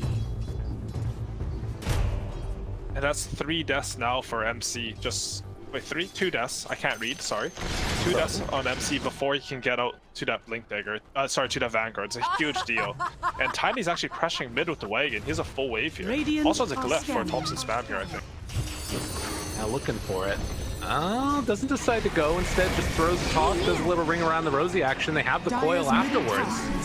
Do have the illusion rune, but snaps the coil, tried to time that perfectly, backs away, right click, trying to finish it off. Soxa dies in the meantime, but Miracle backing out, bottling up, has Fairy Fire. I think he's good. He's even going for a kill on No Tail, or he's sticking around. Seb, right click, tries to go for the kill with the Ion Shell. It's not quite enough down bottom, but they're going in again like you talk about. Thinks about killing off No Tail. Avatos, oh, barely able to live there. And they got super low down bottom as well. So just a very skirmishy game, even though nobody dies in that exchange. I think even Centaur got God on during that, and there's just action everywhere. Yeah. This is just feeling like the pace of the game that we're seeing. But we'll see how it goes. You can see there, definitely an accomplished IO player on GH, but still a bit behind No Tail, who's definitely the specialist that we've known from the past. But regardless, still nothing really to write home about as far as like any rotations or anything else that we're gonna see. It feels like it's just these very brawly lanes. I mean, where do you anticipate as we're gonna see another stun up top and actually a chance to go here onto Sumail? They have Miracle's TPing up top as well. Hex afterwards. not quite enough mana. 20 away on the Lion. I think Sumail might get caught by Miracle here. He's playing a little bit greedy. Yeah, Avalanche comes out looking for that toss afterwards. And the punch down, but the Fairy Fire. Turn, Kuro. Oh, he's getting slowed by the Ghost. Oh no, the neutral keep creeping Sumail alive. Miracle still going for this kill, actually. Sumail, does he realize it? Tries to hide away. They got faced with some Tiny, and that might be enough. He's diving back by the tier 3 tower. Can they get the kill though? Still in 2 seconds. Kuro dies to Thompson. Miracle is not stopping. I want you. I'm coming for you. The kill, it connects. Yo, this guy has no chill. Is he gonna turn on Dota here too? He's gonna try to kill this middle tower. Oh no. All right, yeah. There's some tips going out right there. So Lion also died to OG. They did a counter smoke to top. They didn't expect Miracle. You know, it's 8 minutes and he literally dove a tier 3. Ooh, and a little pause. TP coming in right now though. This is the Lion, and they're gonna have the Hex opening on to Thompson. Ooh, very interesting. Not sure if that one is within vision or not, but they should know about it. And Kuroki is just respawning, so I think Thompson, especially with the pause, should be aware that something might happen top, but still a chance. It's very easy to mess up when you only have double invasion. Hex is there. There we go. That's the mess up that they needed. And Nigma will end up finding themselves the kill on Thompson. At this point, his second death in the early going. And they've also managed to rotate IOTW. He has 4 points in ore already, so it looks like they'll push top tower pretty quickly here. Radiant's bottom tower is under attack. Oh, maybe not. They're actually defending bottom. This is probably the right choice. You know, MC, he's had a hard lane. You can't like sack more of his game than you already have. Now he's just gonna sit bottom and try to get whatever he can. Well, OG's game plan is a lot around killing the center now. Yeah, you can even see Puck's TPing down here. Iron Shell's gonna be there. Oh. But the rotation, Miracle playing with GH. Who do they find? Thompson's there. This is all underneath some wardage, and Silence comes out. Zoxa tries to connect. They have the wall down afterwards. It's gonna be enough though.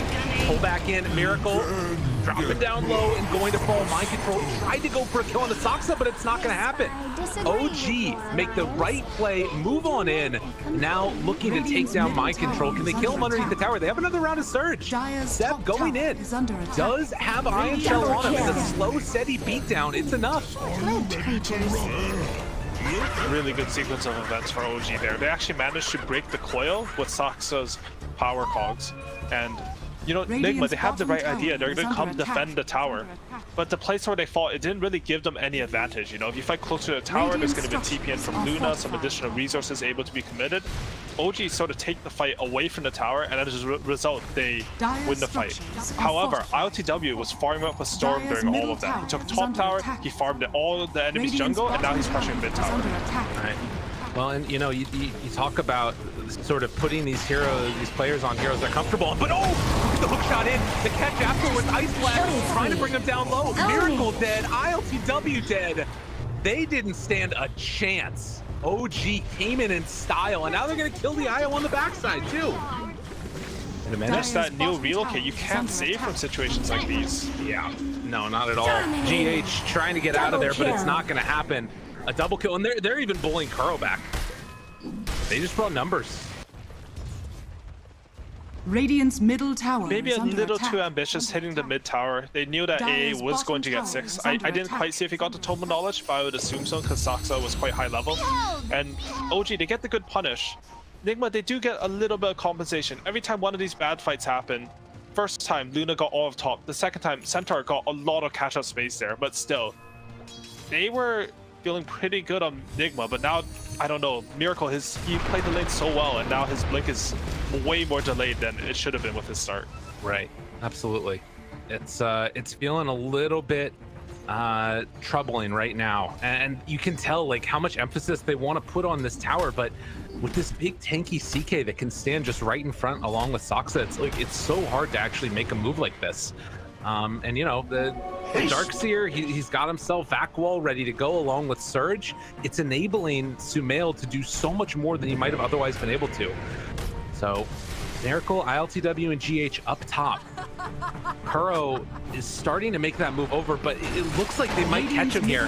Hook shot in again, finds onto GH. They wanted to get LTW, but they'll settle for the idol. I keep my enemies. Will they? Gonna go looking for more. Thought about it. They see Miracle now TPing out. He's away. Heads up play there by Miracle. This is OG's timing. They have the level 4 Iron Shell. They had hookup. Nigma, they really needed to dodge him there. I think they're very happy with only a Wisp dying. Miracle's only 100 gold from his Blink Dagger now. And once they get that, it's going to be go time for them as well. Down bottom. See here as well that they are still trying to get towards those first couple survivability items for Centaur. Radiant's top tower is under attack. And you know, a little bit of a not an extensive hero history on this hero for Sumail, but he's certainly playing it well. Currently 3rd in net worth, and they're going to move forward and try and take this tower again. Glyph comes early, anticipating that move, and that stops them from getting in it. Oh, Miracle, tempting fate right now. Not going to go in. That looked a little bit weird though. Tiny, he got his Blink Dagger, he TP'd in, he just sort of walked up and showed his Blink. I think normally, like Kuroki has a smoke, Miracle got Blink. Normally you'd see them just smoke up the two of them and have a combo plus finger anyone and they would get a kill. So maybe a little bit, I don't know what happened with comms there. Maybe he really wanted that tower last set, they want to secure it. A bit unfortunate for Team Nigma there. True enough. And you can see afterwards he immediately queues up the Hand of Midas. Miracle feels like he needs to scale this game. And to be fair, like I feel like LTW is definitely, you know, farming quite effectively in this game. Are you worried at all about these heroes falling off? Does the Midas feel like a sort of a desperation at all, or do you think that this was kind of his plan all along? They're smoking up top here, so I'll give a thought after that. Yeah, looking for him. They have the opening. Soxa, LTW gets hook shot on. Relocate, tries to get him out. Not going to be in time. GH can't save him. You get caught like that. They know about the relocate as well. Notel scouted him out with the Vortex. Oh man, that's crazy. Oh jeez. They even have the Luna illusion afterwards that's going to beat GH to death. Right-clicking him down. Bot lane, Thompson has an invis and he's scouting out the Nigma heroes. They know about this rotation coming in. Email hides away, keeps himself safe. I mean, a lot of heroes went top though. There isn't that easy rotation for a punish. But if Miracle gets a bit too far out here, Coil comes down, and now he's in a world of hurt. A little bit of a separation though. Mind Control comes back in, trying to buy a little bit of time. Kuro there as well. Finds the stone onto both. Great stone afterwards. Avatar's combo, trying to kill him off. And they take down Thompson. That is exactly what Nigma needed. Really good reaction from Kuro here. That was a fast TP score. He gets off the full Ravage there, and they turn around what could have been potentially a disaster. So to answer your question about the Midas on Tiny, I think it's a really good choice because if you look at the heroes on Dire, it's really hard to 1v5 their lineup. They have Darkseer, AA, and even some Aghanim Pot coming out eventually. IOTW does not want to be the only threat because he will get all in over and over, and it's hard for Nigma's lineup to defend him. I mean, theoretically, you can get some really good relocate save, you know, clutch the fight, but you don't want your fight to be, we can only win if GH outplays the enemy. You know, if Soxa doesn't hook him, if Thompson doesn't get a Blink Coil on the relocating Wisp. It just makes the win state too difficult to achieve, definitely. Well, at least for now, it's not feeling like the same type of run over that we had in game number 1. And we'll see if OG can sort of continue the good play and rotations and what this turns into in the next couple of minutes as well. Because we are going to start hitting some of these item timings that will come out, you know, whether that's going to be the pipe gun for Darkseer or Blink Dagger, whatever he ends up going for eventually. In the meantime, Sox is actually working on an Aghanims. Has one component completed at the very least. And Soxa, Avatos, combo comes out, trying to bring him down low. Seb, big vacuum wall afterwards with the coil, the pushback on the top. He catches on the boat. He just get blown up yet again. Dude, this is a level 2 vacuum and they're doing that. Radiant's middle tower. Split up. He's really like that turnaround, you know, he gets God on and his reaction is to hook into the enemy team. It buys him enough time. If he doesn't get that hook off, I don't think you kill the heroes the same way. It buys time for Thompson to get that triple coil vacuum, and you know, OG, that's 3 kills. That's the biggest tower on the map for them, I think, just how their heroes play. And they really needed that because eventually Luna will ult farm the heroes on Dire if nothing happens, if the map doesn't open up. With his own, like, you know, Nigma taking the mid and top tower, so they have more space on the map to do stuff. And they have no tower push on OG, so that was huge for them, that fight. Well, up top again. Some more playing around, flirting Miracle's with greatness. They're looking for, yeah, he wants this kill. Avalanche, good phase shift though. Looking for the toss back afterwards. Not going to happen. They rotate in Sumail now as well. Miracle's got to be careful. They catch sight of him. So much vision right now. And Miracle, Blink Dagger off cooldown. 3 seconds, it's not going to be in time. Toss away, LTW trying to get up close to go for the hit. But there's going to be the tether. GH now the one that's in trouble. But pops that mech. Now the turn for the fight. Coil there, on to 2. Hookshot afterwards. Saksa gets the pushback. They have the Eclipse. Saksa starting to fall down. And he will eventually get ran down here. Maybe? Well, trying to. Girl off to the side, sees if they can find him. Saksa hidden away in the trees. No, there's no way. Surely he does not get out right now. Stay hidden. Just don't go anywhere. You're fine. Dude, is he really gonna get out? All right, they got him. They got him. That is a sick juke spawn. That's crazy. I have never seen that one before. I mean, they do find him because LTW, he's hunting him, you know, he plays literally 40 pubs a day, so he knows about all the juke spots that people try against him. Well, in Clockwork TP top, right? Like they had. True, Oh, they didn't actually. He had walked. to be. Damn. He walked. Okay. Money changes hands. I gotta say though, Kuroki, when you look at Nigma's, their players, you don't think that Kuroki's the one going to be like having the super high impact, these clutch plays, but this game, I think he's done some fantastic moves. I mean, that TP bottom into the Ravage, always in the right place at the right time. As you know, Thompson, he goes in ready to cast some spells. He just gets hexed by this 5-position lion with no items. It completely changes the game. Absolutely. This Blink online now catches some vision there. Saksa going for the wraparound, and they're immediately going to deward the wards as they pull back in. Gonna pop the ulti, hook shot afterwards. Kuro, good stun, not good enough though. Coil back onto 4. It's too much damage coming out from OG as they chase him down one by one. Miracle trying to escape, but they pull him back in again. Sumail with the chase down, and they're not stopping. They've got everything that they need. Another pullback, another stun. Sumail finally gives up the chase. Ice Blast afterwards. Gonna apply itself onto ILTW, but they kill off GH. And dude, when these combos come out from Darkseer, it is just devastating. I thought they were crazy. They're jumping this Hood Vanguard Centaur at his mid tower. But OG, they just poke in. They don't cast any of their big spells on Centaur, so just poke him, you know, CK stun, silence, some minus armor from Reality Rift, and they just connect with the big combo there. Really good understanding of how to take the team fight, and that was ILTW's 9-second BKB timing. Thompson, holy crap. He's crazy. This guy's insane. Chase down, want to kill him, not gonna get him. You know, Thompson's such a boss. He really is. He's died 4 times, doesn't care. He's just like, I'm gonna go and mess with him. There's 3 Blink Daggers, 2 of them with instant stuns on the Radiant team, and he's just solo around the enemy tier 2. There's no real gain there, but you can do mental damage, just mess with them, force out TPs. Like, look at the map right now. There's 5 Radiant heroes all around that tier 2 because of what Thompson did. What you want to see, definitely. Now, Nigma, like you mentioned, all those Blink Daggers means there's a lot of potential for initiation, and the wraparound's coming right now. Trying to find Thompson. They look up high ground. No, he's on the low ground. He gets away. Oh, that smoke break, and then the rocket flare right on top of him. You know, it's interesting, right? They have so much of these heroes on OG to just keep everybody inside this one area, you know, whether it's the coil or the cogs or the vacuum. And then it just feels like Sumail's all that damage afterwards. And they jump forward. They're going to find Kuro. 3 swipes and an Ice Blast, and he's done. They're still going, though. They want to find ILTW here. He does have Blink up in 3 seconds on CK. Come forward, catches them, breaks it, has the BKB, doesn't use it. Vacuum afterwards, in some trouble. There's not enough healing in the world.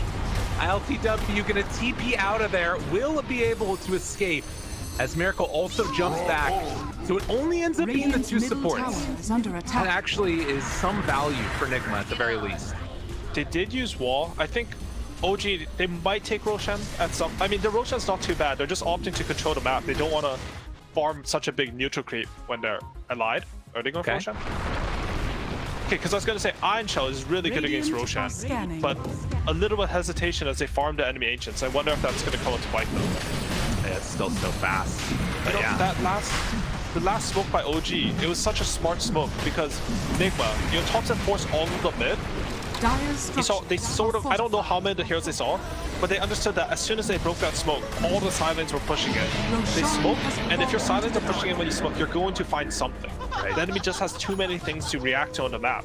Creeps give you vision and information about where your opponent is. And reading that, they just went to enemy triangle. They get the support kills, but more importantly, they secure the Roshan for themselves. Well, and Nigma now doing the exact same thing. With the lanes pushing in, they go out for a quick and easy pick-off there into the triangle, and then manage to pop the Stampede to get out afterwards. So even though they lose that Rosh, they manage to find something else. And now, gonna go for round 2. They don't have Centaur with them, and they also don't have Stampede. They have a really good ward, though. Who can they find?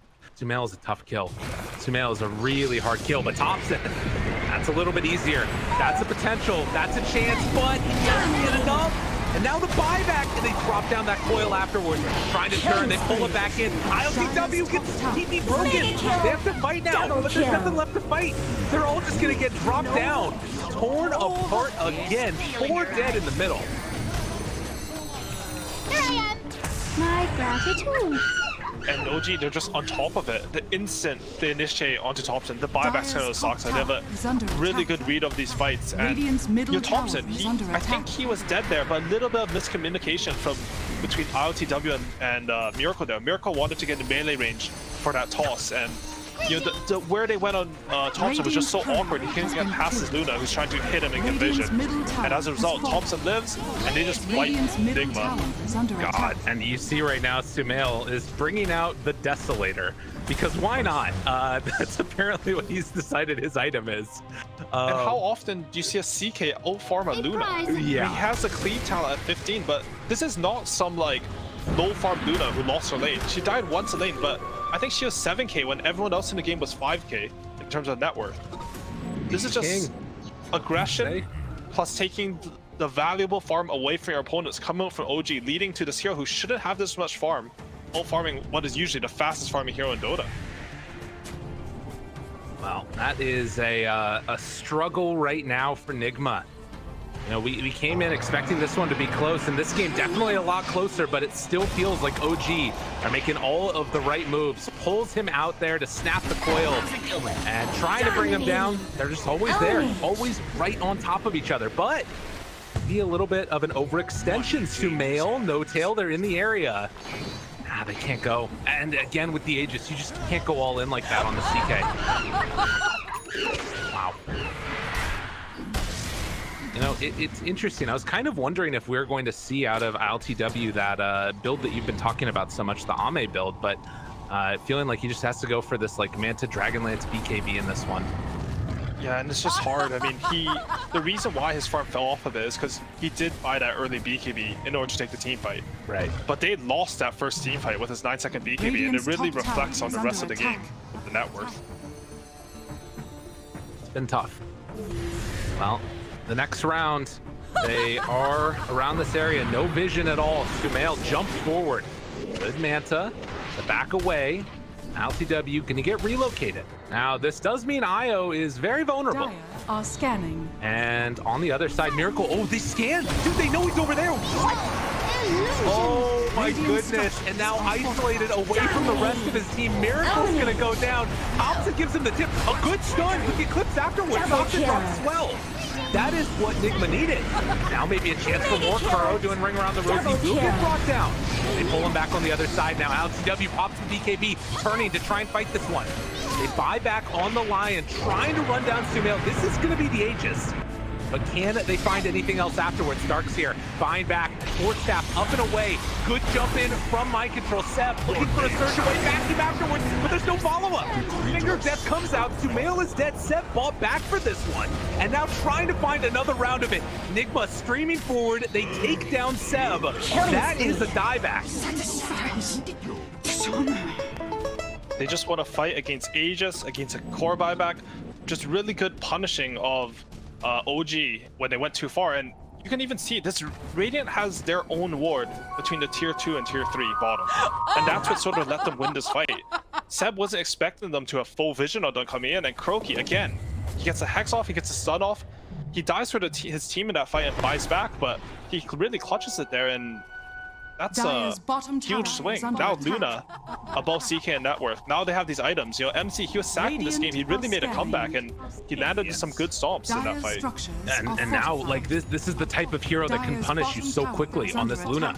You've also got the Crimson Guard now finished up for the Centaur, so that can help to deal with some of like the illusion damage that's gonna come in from the Darkseer as well as from the CK. This is not insignificant. Darkseer's dead for 40 more seconds. Nigma take down that tier 2 tower and now can take control of the outpost as well as this top tier 2. What a turnaround. Oh, and it takes King. Yeah, 7th Desolator on CK. I wonder if he's regretting that a little bit right now. Yeah, it's not looking so hot now. You know, the cores on the enemy team all have a lot of armor. Mind Control opted for that Crimson Guard. He has a Dragon Scale picked up. Luna just naturally tanky, and Tiny has his ulti. So, not too sure King's feeling the Deso still. 20 to 30 in terms of kill score.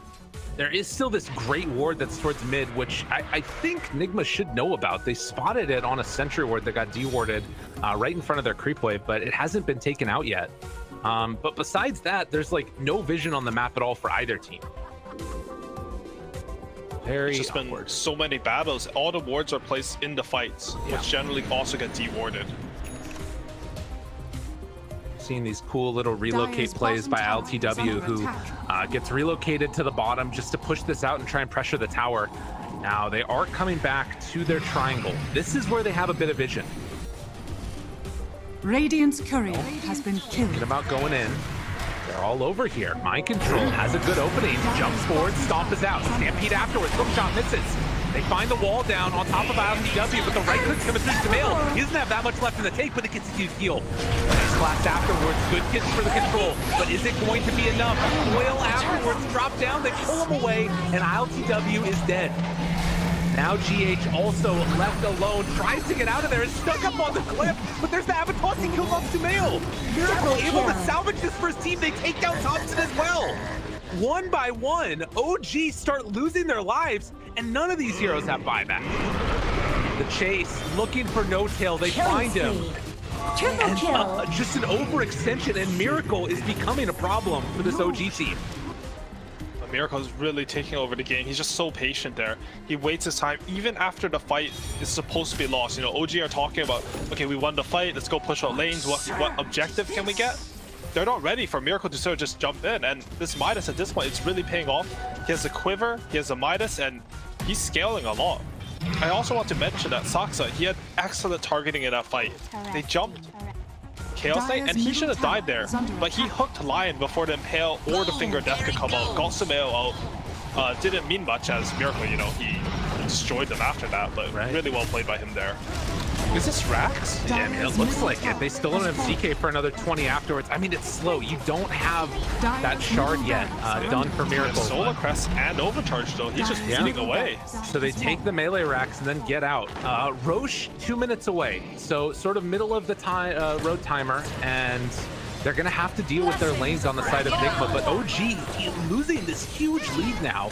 It feels like Nigma are the ones that are in a little bit of control. Look at that swing back. Just a couple of overextensions, and that's all it takes against this Luna lineup. And I think historically, CK used to be pretty good versus Luna. She didn't have a real way to clear the illusions. They just became too tanky. But now, LTW, he's picked up the Datas, he's picked up the Shard, he breaks the smoke on the beam there, unfortunate. But it's a lot of damage into CK illusions. And Sumail, he doesn't have Heart or Scotty like a normal C. He has a Desolator. So he's very low on the tank ability compared to the standard build. And granted, like with all of this armor that you have on GH, like if he can find him at the start, then, you know, maybe to some extent you can start justifying the Desolator. I mean, it might be some copium, but that's fine. It's perfectly okay to have that in your system at this point. As they walk forward, Miracle picks up the Invis rune, and both teams know this next couple of minutes, it's all about the Roche. You have great vision on the side of OG for scouting it out with the clockwork and everything else, but it feels like this like relocate synergy that we're seeing. Oh wait, they relocated, but look at OG. They're trying to come and contest right now. With the relocate down, hook shot off the mark. Miracle able to break it. Avalanche toss catching onto one. ILTW, they come back in. Vacuum wall. Tries to get out. ILTW trying to bring down Sumail. Is it going to be enough? Yes, they take him down. GH still there on top of him. Ice Blast, only a quarter of the duration left. It's Hudson. Seeing if he kill up GH, it's not going to happen. They don't get him. They take down 4, and Nigma, they will not be denied. Seb trying to get away. Ooh, by the skin of his teeth, he's gonna get out of there. Still slow though, and they're looking for him. Want to bring down the pesky Darkseer. Hides off to the side, gets the blink away, drops down the ward, looking for any opening. He doesn't have a TP. They don't quite spot him. You just Kuroko looking. They're gonna see him because his courier's gonna come. Oh, sees him. Hello. The other side. Yo, you go into showcase mode. They're face to face, nose to nose, but they do see the courier now. Now Kuro's gonna realize. Does he get out of there? Throws out that stun, jumps in, finds it afterwards. They still spot him, and Seb vacuum away, trying to escape. Hex afterwards. Bottom lane, they're taking racks. In the meantime, while all this is going on, but they're keeping the Darkseer out of the fight. And it looks like eventually they will be able to bring down Seb as the relocate goes out. Unreal. Rock it on. Where did IL relocate from? He relocated from top lane to bottom. No, he relocated from bottom. He was on okay, got it. So they did run back on the fog. I was a little bit worried there, but man, ILTW, he almost has his butterfly. I don't think CK is scaling this game at all. I don't know if it's Desolator purchase, maybe a little bit too assured in their victory from OG, but he hasn't picked up a new item since that Desolator. He's only gotten that Reaver, not the full heart. And meanwhile, ILTW, he was behind CK when he was like 15k net worth and CK was 16k net worth. Now CK's 17k net worth and he's at 25k. He's picked up 10k of gold while CK's picked up 1k. Yeah, it has just been a dropping off a cliff, or rather staying flat on the net worth as Miracle in the mid lane finds himself Soxa, looking for that beatdown. It's not going to quite come in time, and that's a blast down. You know, I have not heard that many chat lines coming out from a certain team in the last couple minutes as it is fallen apart a little bit. 35 minutes in. And a little bit of the same problems that plagued Nigma last game. Like right now, I don't think OG have the damage. It's a reverse situation. Thompson, he's gone for this Aghanim Scepter. Like all the items, it made sense when you're winning the game. You have Desolator to hit buildings, Aghanim Scepter, you just control them and you have damage with Darkseer and CK. But man, they're gonna need a huge vacuum wall to win these team fights at this point. Right. Well, and he does have the level 20 talent, so maximum amounts of ion shells on all of his heroes. It's a ridiculous amount of damage. You know, you get 4 ion shells on that's what 600 damage per second.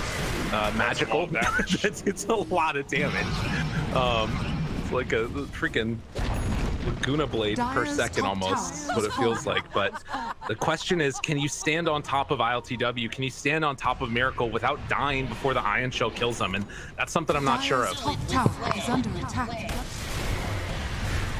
As we set ourselves and look at the pressure that's coming to high grounds, Sumail has the heart done. 5,000 HP with heart on.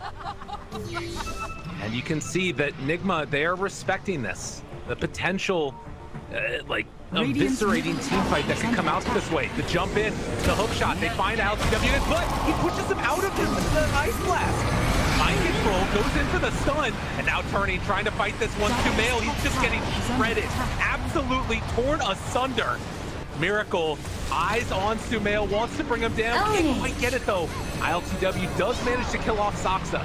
And now Avalanche toss, keep going for more. Miracle looking for Thompson, see if he can find him.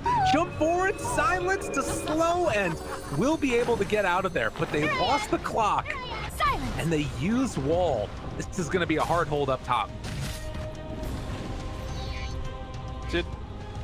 Okay, so OG had a random ward on the high ground that let them take that fight, but honestly, I think they should feel lucky. Oh, what? LTW just loses the Aegis. Do they have anything else afterwards for him though? It doesn't look like it. That was still 2 minutes left on that one. And with no creeps that were coming through mid, suddenly you've got an awkward situation now where they can't really push. Very, very that is their win condition. Every time you play hard carry against Ancient Apparition, the way you win the game is, I mean, either you have multiple cores, like, you know, Miracle's going for the minus, or you just have the Aegis of the Immortal, so the Ice Blast doesn't do the same thing. Really good, like, he walked up to the high ground sort of unprepared, and OG were ready. They sniped that out, and because of that, they still get to play Dota in this game. Well, see what they can manage to find. I mean, we've got that next tier of items, and not just neutrals, but also just regular old items. We've got ourselves, what was that? An Aeon Disc, I think I saw. We've got Crimson Guards finished also. Aghanims on Luna. Yeah. Aghanims on Thompson. Flicker. Very nice this game. Oh, that's ridiculous. That shouldn't exist. I guess, I mean, get you the cogs, that's what I was thinking, but Soxa, he already has the Aghanims. I mean, he's had it for a while. That's a long chain stun, so he's opting to go for the Trickster Cloak. Maybe it can save him from the single target burst damage coming out of OG. It's going to be really tough, though. Like, I mean, I feel like Nigma just have to play so spread at all times, because if you get like a Puck Axe Coil into vacuum breaking it, that's just game right there almost, it feels like. Radiant's bottom tower yeah, for is sure. under attack. The thing they do have going for them though with this Aghanims is they have a lot of instant stuns, and there are no real saves coming out from OG. I mean, Notel, he has 1 Force Staff, but it's probably not enough against 1 Aghanim's Eclipse on a stunned unit. They will just die. True enough. Well, the smoke up now going cross map. Nigma hoping to find somebody. Soxa is here, but he is sort of playing down on the bottom side of this one, it looks like. Incoming! And we'll see if they're able to catch him. They saw the rocket flare going over, but it looks like he's making the move down. But they ping right on top of him. If he doesn't start TPing soon, he's actually dead. And GH throwing out those smoke balls. Soxa looking to get out of there. They spot him. Got him. Nice catch there by Nigma. So they commit fully to that smoke and bring down the clock. Behold! Ooh, Miracle. Brazenly TP's in, doesn't want to give up that outpost for free. They really want to commit to get that one, and they do get it. The Centaur TPing in too. The rest of the team can't come there, but the relocate, that's going out. No kill. It's torn apart. Nice blast afterwards. Buyback comes out now from the Clockwork, looking to try and bring down Sumail. He's completely isolated, completely alone, nowhere to go. Dead with no buyback, and they are right outside the base. Hook shot in, but there's the Force Staff away, and now focusing down Seb. Doesn't have anywhere left to go. Avalanche, toss, finger, and done. Another round, and Soxa desperately trying to stop this push. Look at this play here. Hook shot in, takes out the creeps, needs to get this catapult. They got to kill these catapults here. And will they be able to get it in time? There's the called pushback. 1 catapult remains with 50 HP, but they're able to get it. Dude, that salvages the game. Soxa literally saving them. Yeah, he needs to get the second wave as well, but it won't quite be in time. Is there any way that OG can kill that one off? And there's no buyback on Clockwork is the thing. He was such an integral part of their fight. And Thompson, he's running mid here, trying to get that wave. I'm not sure he's gonna make it in time. Yeah, he's looking for it. This is Luna versus buildings, guys. I know, they're already hitting the tier 4 towers. Thompson has to get it. They jump in, they hex him though. They find Thompson. They're gonna pop the glyph afterwards to try and slow this down. But with no Sumail for another 25 seconds, Nigma gonna try and take this down. With Tiny and Luna, it is so difficult to stop. They're 15 seconds away from having the wall back up, but Seb completely under control. He gets blown up, 100 seconds without him. The Puck tries to stop this pressure, but it is not going to happen. Eyes on the prize, GG called. OG threw one away and Nigma picked it up. For sure. And I mean, as much as it might seem like OG, they lost this big lead. Honestly, Nigma's play was just stellar this game. Every time they had to punish OG going too far, they did it. They pre-sub for the wards. It wasn't like OG were just messing up. They had this great ward on bottom lane that won them this game. Completely changed the outcome of the game, and again, Kuroki always in the right place, always with the right words, just really shining this game in his play. Absolutely. I mean, no game of Dota is ever going to be perfect. There's always going to be things that you're going to look back on and wish you would have done differently. But that game, Nigma take full advantage. They play perfectly. I think Miracle definitely a standout player in that one. ILTW, you know, he struggled a little bit there at the start, but overall, really solid play. And OG, I mean, just keep doing what they were doing for those first, 30 minutes? Because that was the point where it all turned.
OG's turn to ban.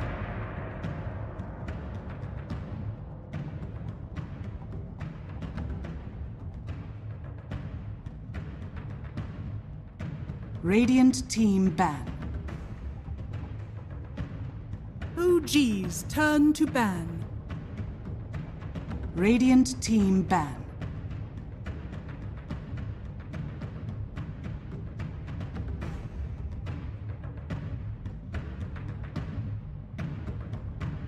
OG's turn to pick.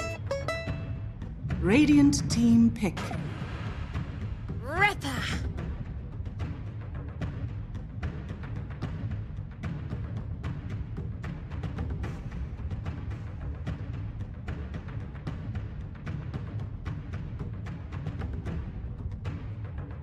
10 seconds remaining. 5 seconds Radiant remaining. Team pick. OG. League's assassin. Templar assassin.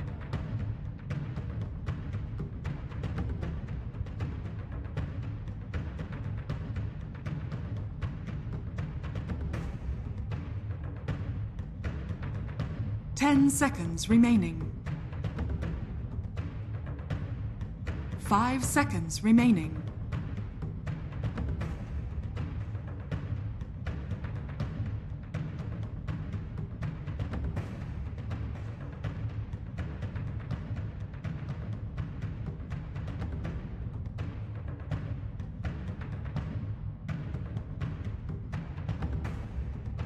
OG's turn to ban.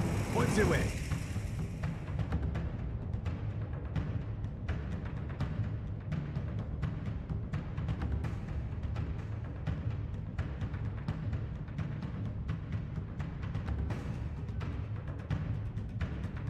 Ten seconds remaining. 5 seconds remaining.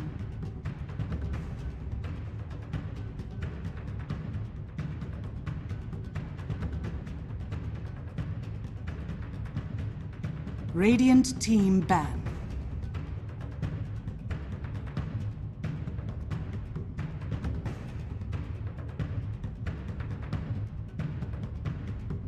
OG's turn to ban.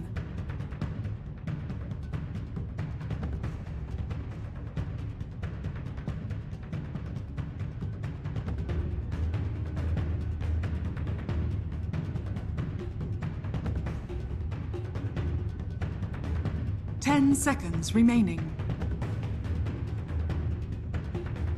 5 seconds remaining.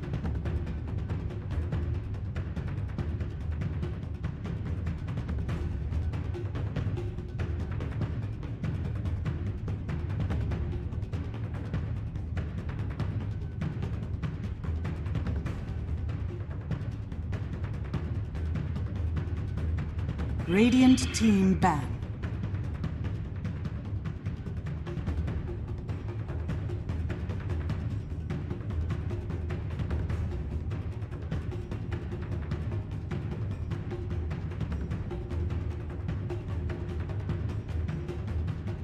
Ten seconds remaining. OG's turn to ban.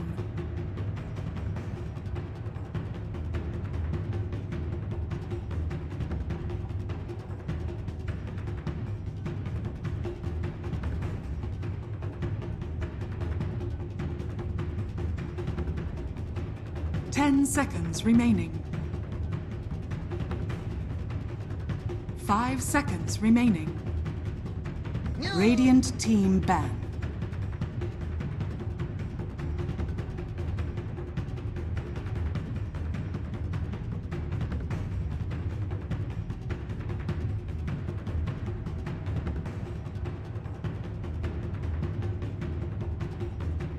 Ten seconds remaining.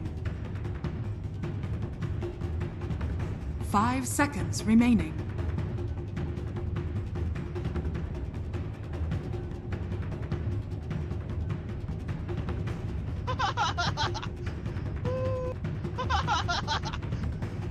Radiant team pick.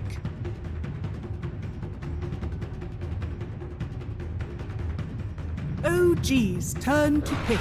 Lion.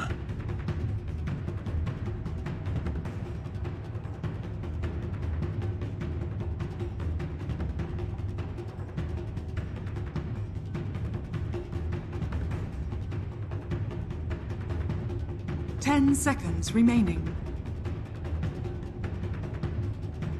5 seconds remaining.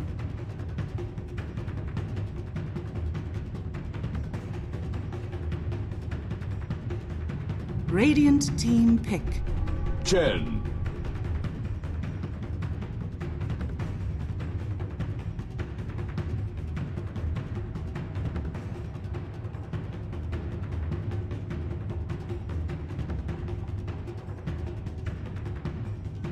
Ten seconds remaining.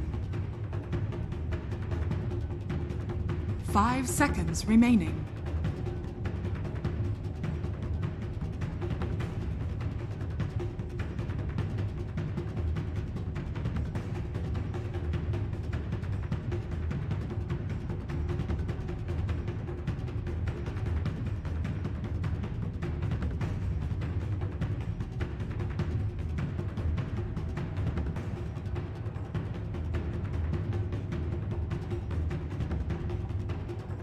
OG's turn to pick.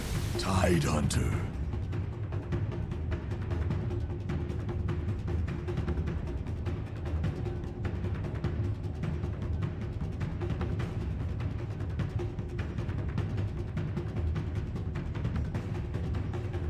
Ten seconds remaining. 5 seconds remaining.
OG's turn to ban. Behold the horn of Magnus.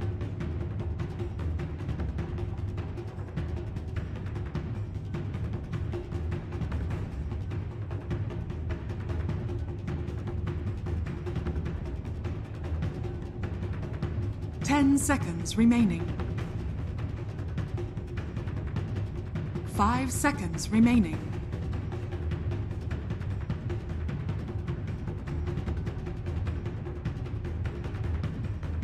Radiant team ban.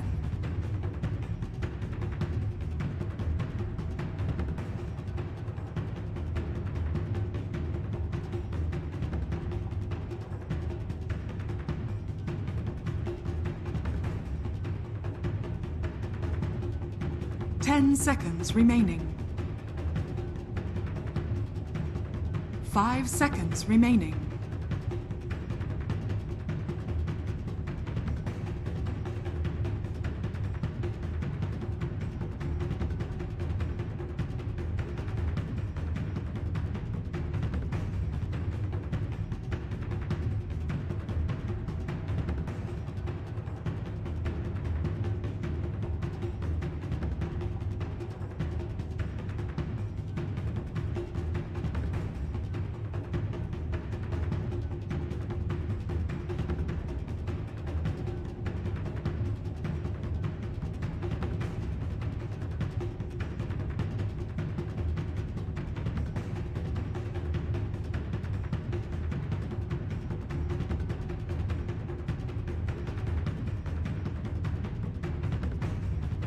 OG's turn to ban.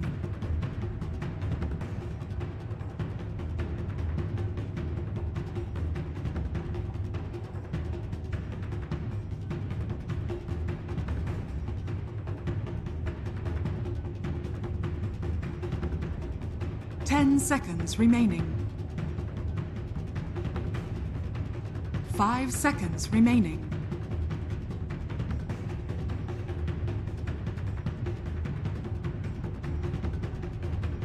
Radiant team ban.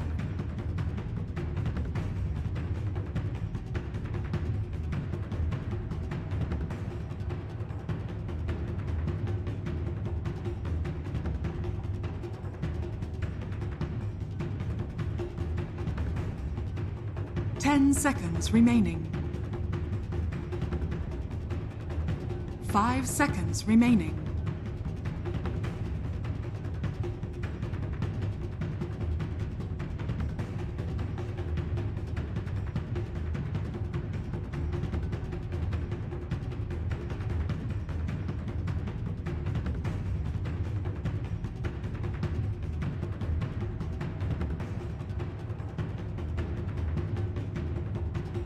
OG's turn to pick.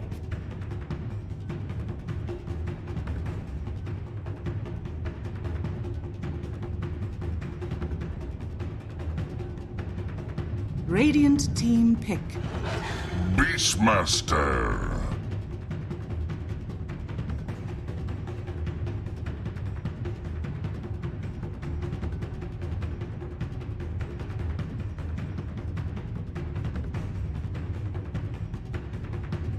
Seconds remaining.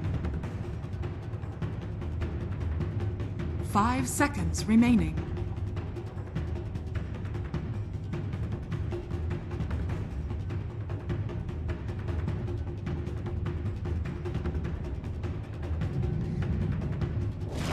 I speak for the trees. Choose your hero.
Prepare for battle.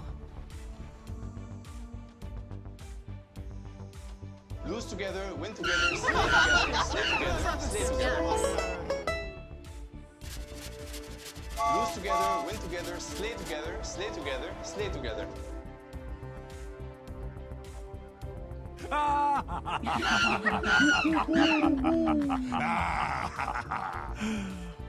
Anjay mabar. Rawat, dawat, dawat.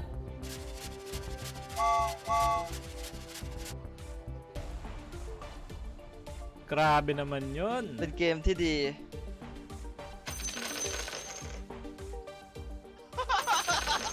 Oh, thank God. As the panel mentioned, just split up, get that pressure, and eventually, like Fiora ulti also destroys the Chen creeps. It's miserable playing Chen when you can't keep your army up.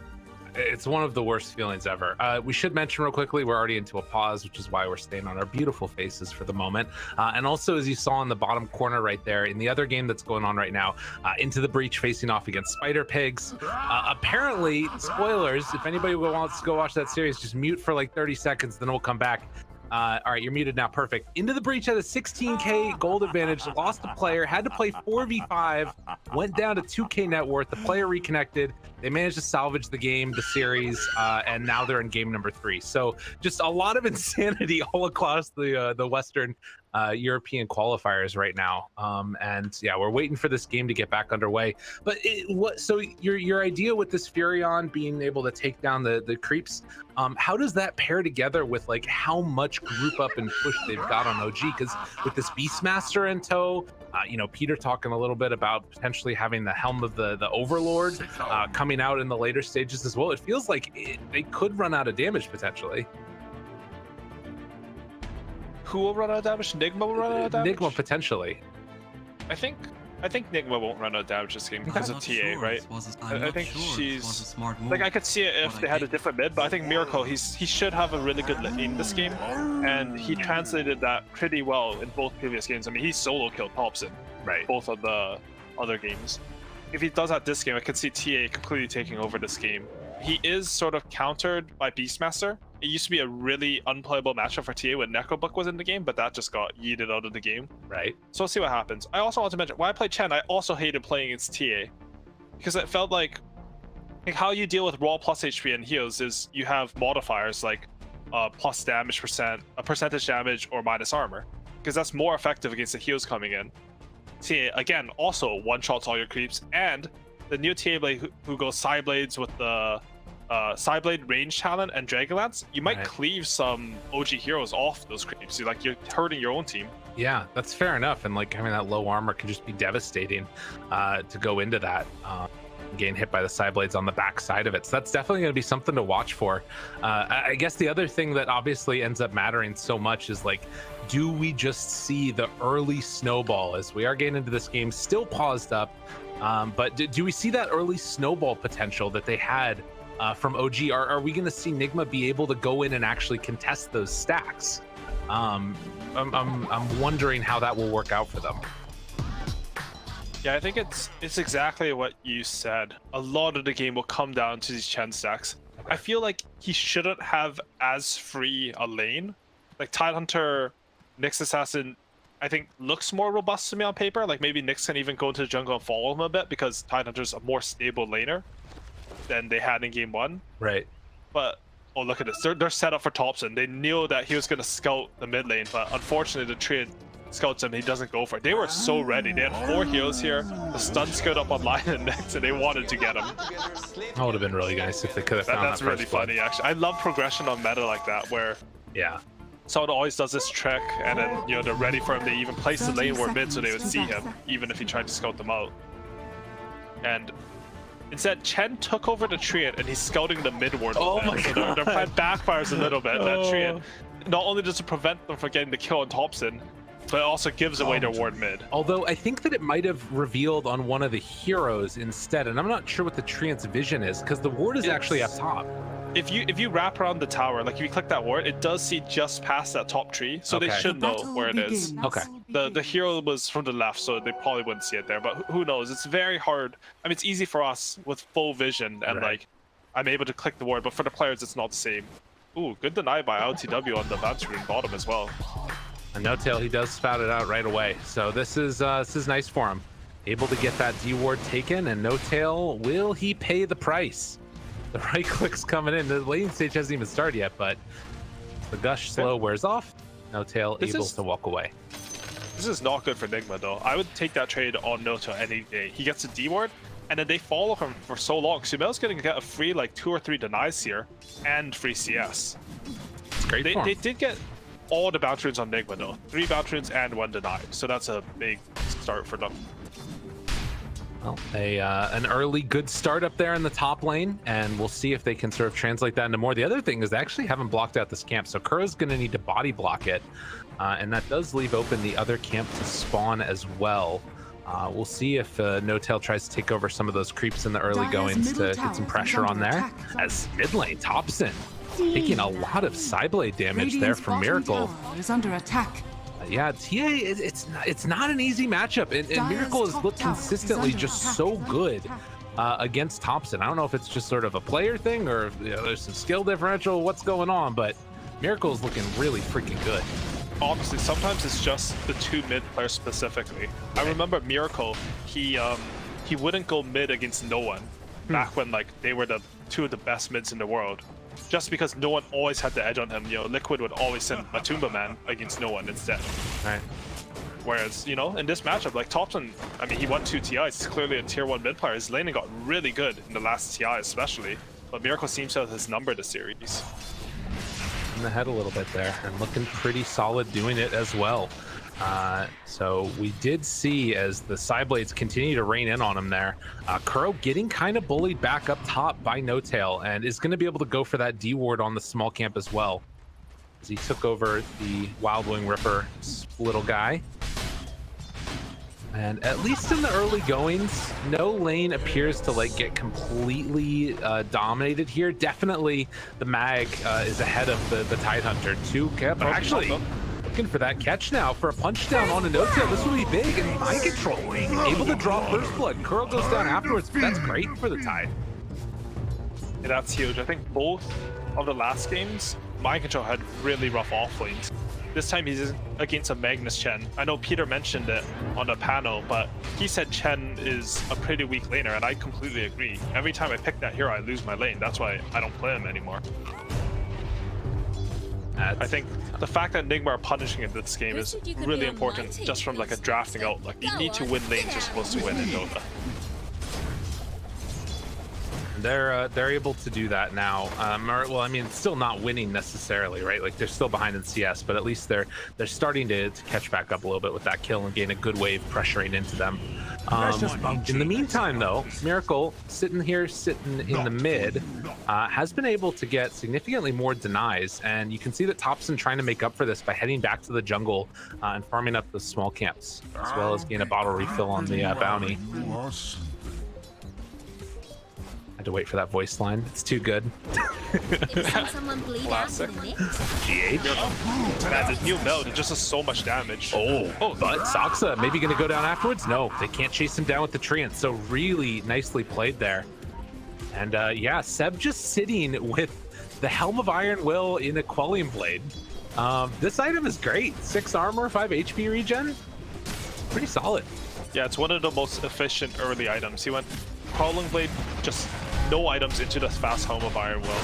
Kuro taking some damage. Meanwhile, bottom, they're also going to LTW as the skewer back underneath the tower, hoping to find this kill. Won't turn into anything afterwards. And down on the bottom side, they were also able to force back Seb, which kept alive LTW. Good stun coming from GH. Stop the pressure. This bot lane is a bit concerning for Team Nigma though, because if Beastmaster gets to start with Quelling Blade, literally no stats or regen, gets all the way to this fast Helmet Dominator, I think he'll kick LTW out of lane pretty reliably. That means that they have pressure in this lane where you last picked your carry, you'll be able to sort of take that tower and it might snowball the map. Top lane though, they're going to No-Tail here. Yeah, trying to find that finish. Will not be able to do anything at all. So yeah, still though, it's a nice big wave here that's sitting pretty for the Tidehunter. And underneath the tower, Miracle trying to take down Thompson, ring around the rosy, can't quite get him. OG's been doing a lot of hiding away in the trees throughout this series, and not been doing a too bad job of it. That's a good jump. I think that sideline hits. That might have been a kill right there if he wasn't careful. Miracle hitting level 6 and Thompson half a level behind him. Seems to be the story of the series. Miracle, he's just, I don't know if it's a matchup thing or, as we mentioned, like maybe a little bit of an outskill thing or a player-to-player matchup, but he's just dominating the mid lane this series. Meanwhile, in the side lanes, it does feel like OG has been able to make a lot happen, at least in this early goings. The Bushwhack's going to go out there onto GH. How close are we to this Helm of the Dominator? We're about 200 gold away from Seb being able to finish that one off. And we'll see what creeps end up spawning. Right now there's a Satyr over there, but Doesn't look like that one's probably going to live that much longer as the pull is going out. Another bushwhack, another beatdown. Strength of this Nyx assassin, just being able to sort of survive passively with all the regen he's got. Are fortified. That's the one good thing for... Oh, they're going on to Seb bottom, but he looks to be turning it here. Okay, a chance. Right clicks coming through. Spike Carapace, Saksa down low, can't get through those trees. The right clicks continue to come through, and they'll find that kill. Up top they were going as well. GH does fall, and LTW gonna TP back home. I saw it coming from miles. A refill in the mid lane where Thompson had used the Rolling Thunder while all that action was happening bottom. And as we've seen throughout this series, like in the early moments at least, there's been a lot of action, not always translating into a ton of kills though. Both these teams are just so good at knowing their limits and sort of kiting their opponents. Precious bounty. And Furion, he got this level 6 first, which means they should have some play timings. I mean, they're about to have Ravage top, yes, Furion ulti. Usually you can combine those spells and get a kill.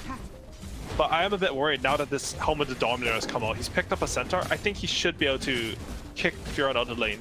Luckily, they, or not luckily, like, they managed to kill the catapult bottom, so he won't get to combine that. But RP, able to catch, skewer back, mind control still living, Ravage. Just gonna walk away from him afterwards. So Ravage down, No-Till gives the tip. The other thing, and just sort of this impending sense of doom I've kind of got right now, look in the dire jungle. There are a lot of stacks over there. Bushwhack in the meantime down bottom, trying to go for some type of a play here, as Roar has already been committed, as well as the Furion ulti. Chasing down, trying to find a kill. A lot of armor on Seb, taking the tower hits. Punches in, the bushwhack afterwards, trying to find a finish.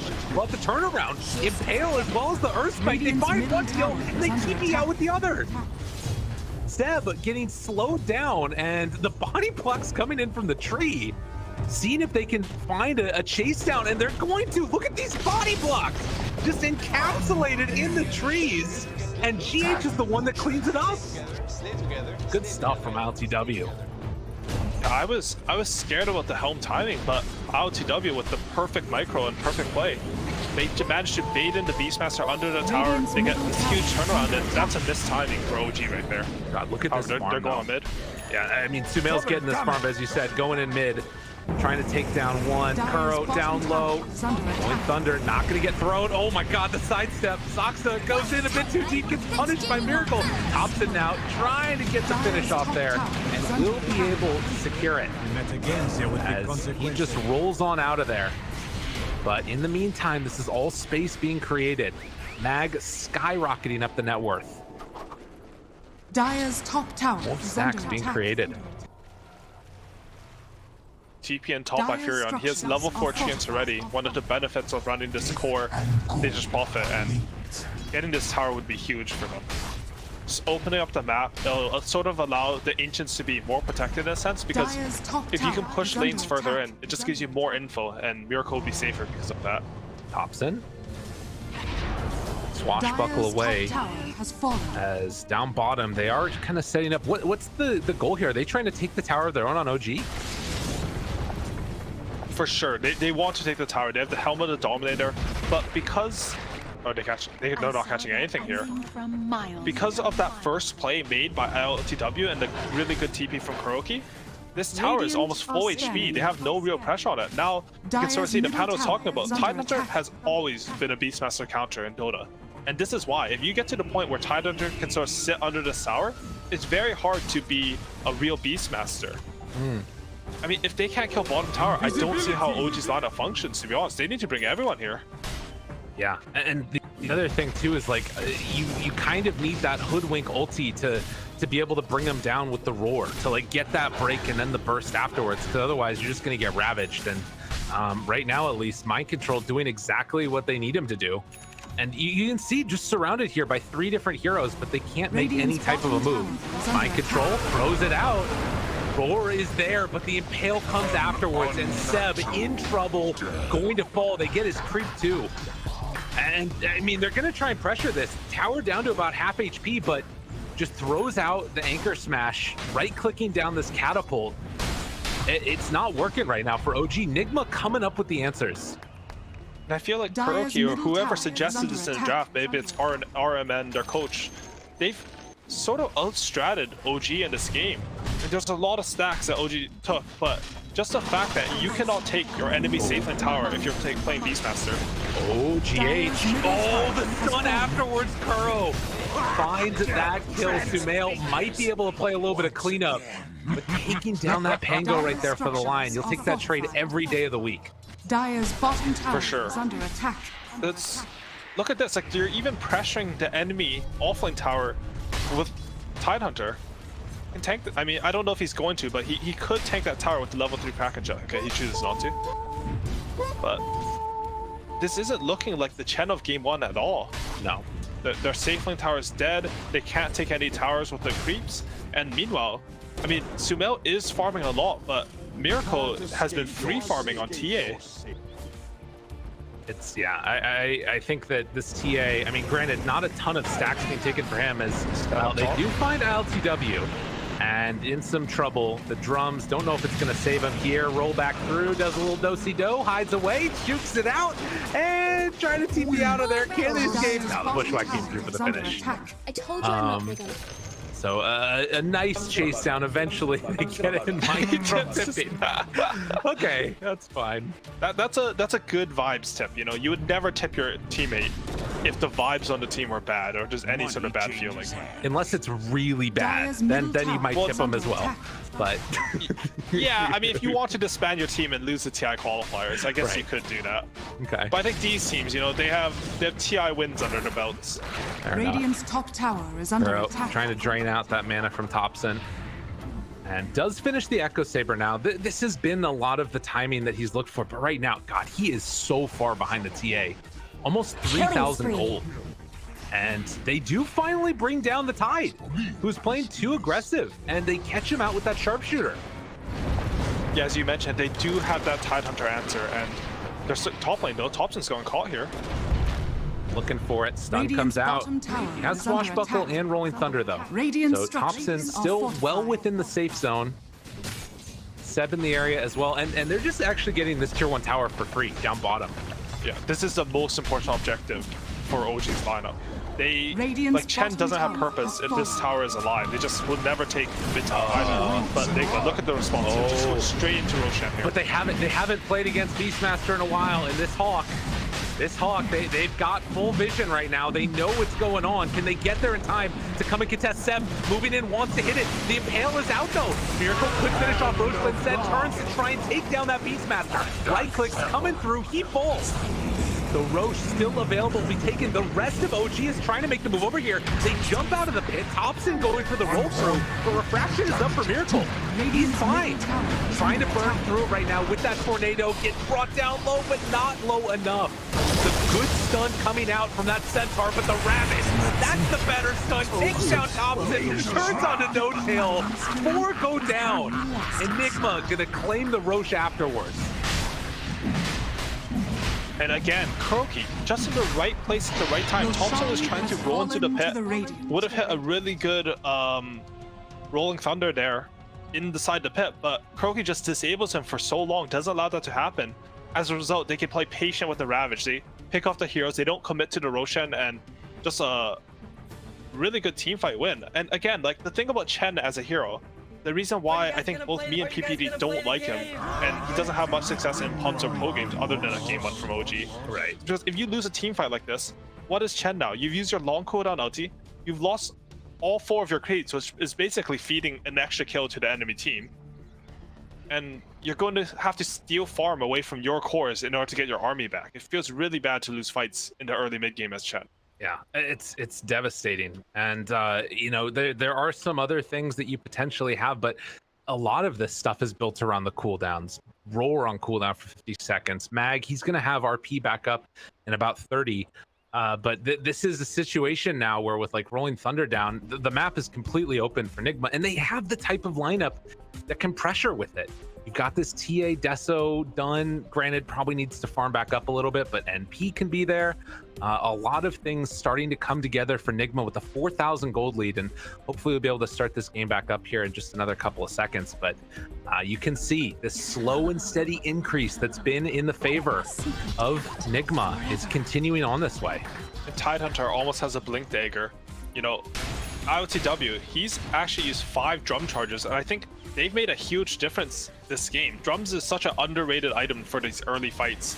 Really made a difference in that Roshan pit, and you know, he understands. He doesn't have some puck mid. He doesn't need to hard carry this game. If he can just play a normal Furion game, sort of support his TA, make space, Miracle is going to carry this game. How do you feel about rebuying the drum charges, by the way? Radiant are scanning. I think I've done it like once. Okay. I feel like it can't be that bad, but it always feels so bad to do it, so you never end up doing it. That's fair. I guess clearly on the NP, but maybe this is the first game for it. Kuro off in the lonesome area, manages to actually throw out those axes without breaking the tree, which is nice there by Seb. Did get nerfed in, I think, a couple patches ago, which actually ends up helping with the hoodwink. But nonetheless, a nice pickoff while Nigma try and push out all of their side lanes. And I guess what's the play here now for OG? Are they looking to try and, like, does their draft have any other solution besides run down lanes with each other? No, I think the enemy has no Ravage. You need to get a little bit of map control. They would have preferred to get mid lane, but Miracle, as soon as he saw enemy heroes on the top side of the map, he instantly ran to the enemy Ancients, farmed that up, and now he's pressuring mid alone. He's doing such a good job this game of, like, they just pushed the tower top, got a tower kill, and they lost 1,000 gold or more in terms of the team's net worth, just because of what Miracle did. Good play. Again, they have to group together like this, definitely. Thompson really hasn't been able to pull that much together recently. Again, that Roche fight is that area where he's supposed to be like the be-all end-all in terms of carries, rather mid laners, but carrying the fights in those instances, but just wasn't able to connect with it. These BKBs could be another nice timing for OG. Mag is working on one right now. Any other big items that are coming out? Tide has his blink, so they will be able to take advantage if there's like a sort of overextension, and we'll see how it goes. And I think it's not like OG are out of this game. They have the tools to win this game, as you always do when you have a Magnus lineup. If they can land a good sharpshooter onto Tidehunter, maybe burst him before Ravage, I could see them really dominate a team like Miracle mid though. He's getting rolled on. Yeah, a refraction burned through and didn't get his blink out in time. Good impale afterwards. Miracle trying to live, but that's Aegis down. A rare misplay, but mind control. Trying to catch up with this one, blinking in, looking for anybody. The spill from those side blades doing a lot to no tail. They still have Ravage available. Spike Carapace comes out, sharpshooter afterwards, breaking the Nyx. So Miracle gives up that Aegis, playing aggressively in the mid. Yeah, and OG get out with no losses there. I mean, they used Pango roll, but that was pretty much it. Oh, they also used Hand of God. Yeah, I guess that's actually quite a long cooldown, but I think they're very happy with that. Miracle with that Aegis, he was like stealing their Ancients, playing up on their tier 2. He's just being such a menace on the map. At least with that God, if you commit RP and you kill him, you can win the fight off that. I guess that it was only a minute and a half left, but we've seen a couple of times in this series, you know, teams go up with a substantial lead and then things start to fall apart a little bit when they get a little bit too cavalier with their movements.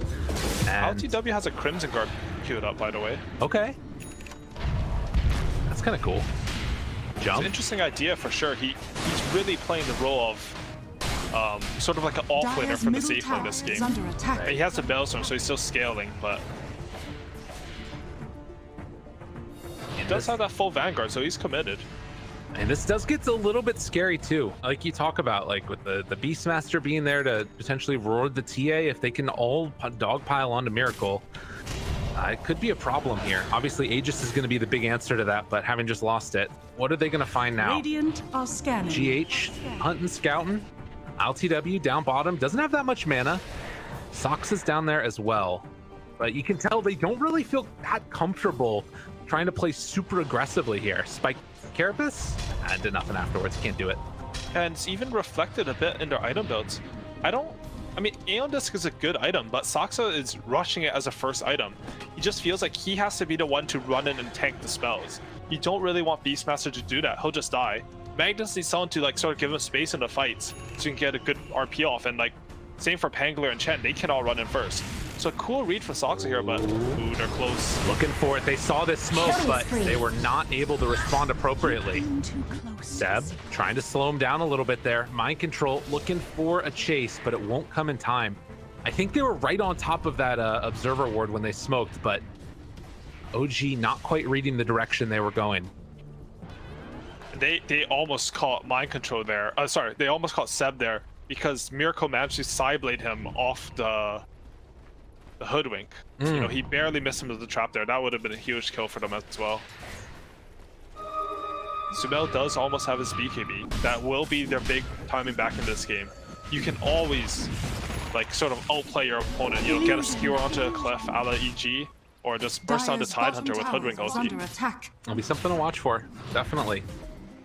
Next tier of items now coming out as well. We're seeing a couple of them. Thompson, thought they were going to try and chase there, but it really feels like they just want to wait for that second Roche that so often is like turned into how these games end up working out, or find a pick off, but definitely not committing anything over the river substantially without that.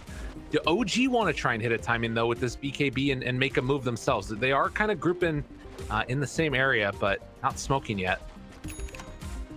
I think they should feel like they want to. Yeah, here we go. Here's the smoke. It's just a casual two-man smoke though. They don't even have the Beastmaster in it. I think they thought that TA was real. The illusion. Yeah, because they're just breaking it instantly. Noto just goes to D-ward. Yeah, that illusion room making the difference right there. Standing in the same place that Miracle might have. And they end up wasting a smoke, unfortunately, on OG.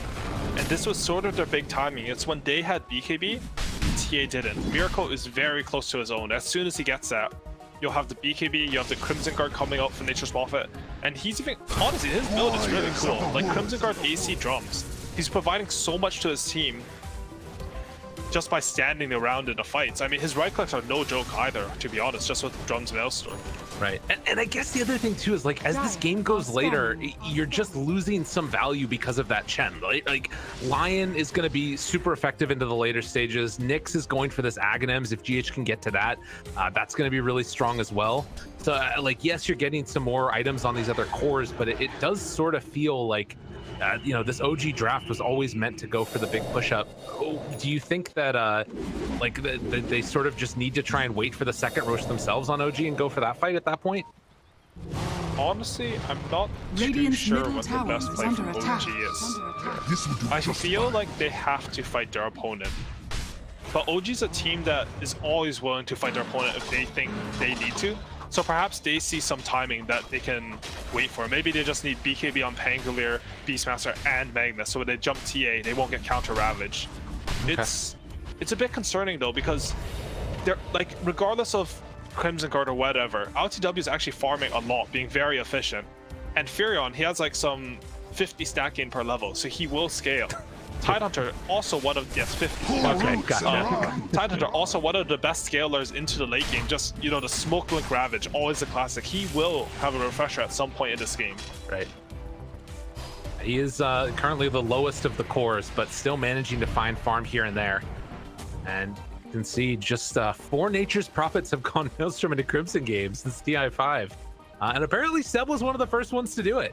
But you can see the strength of it probably in these next couple fights with all the Zeus summon that they've got. LTW scouted out there. Axe is coming. Saksa tries to connect. There's a catch.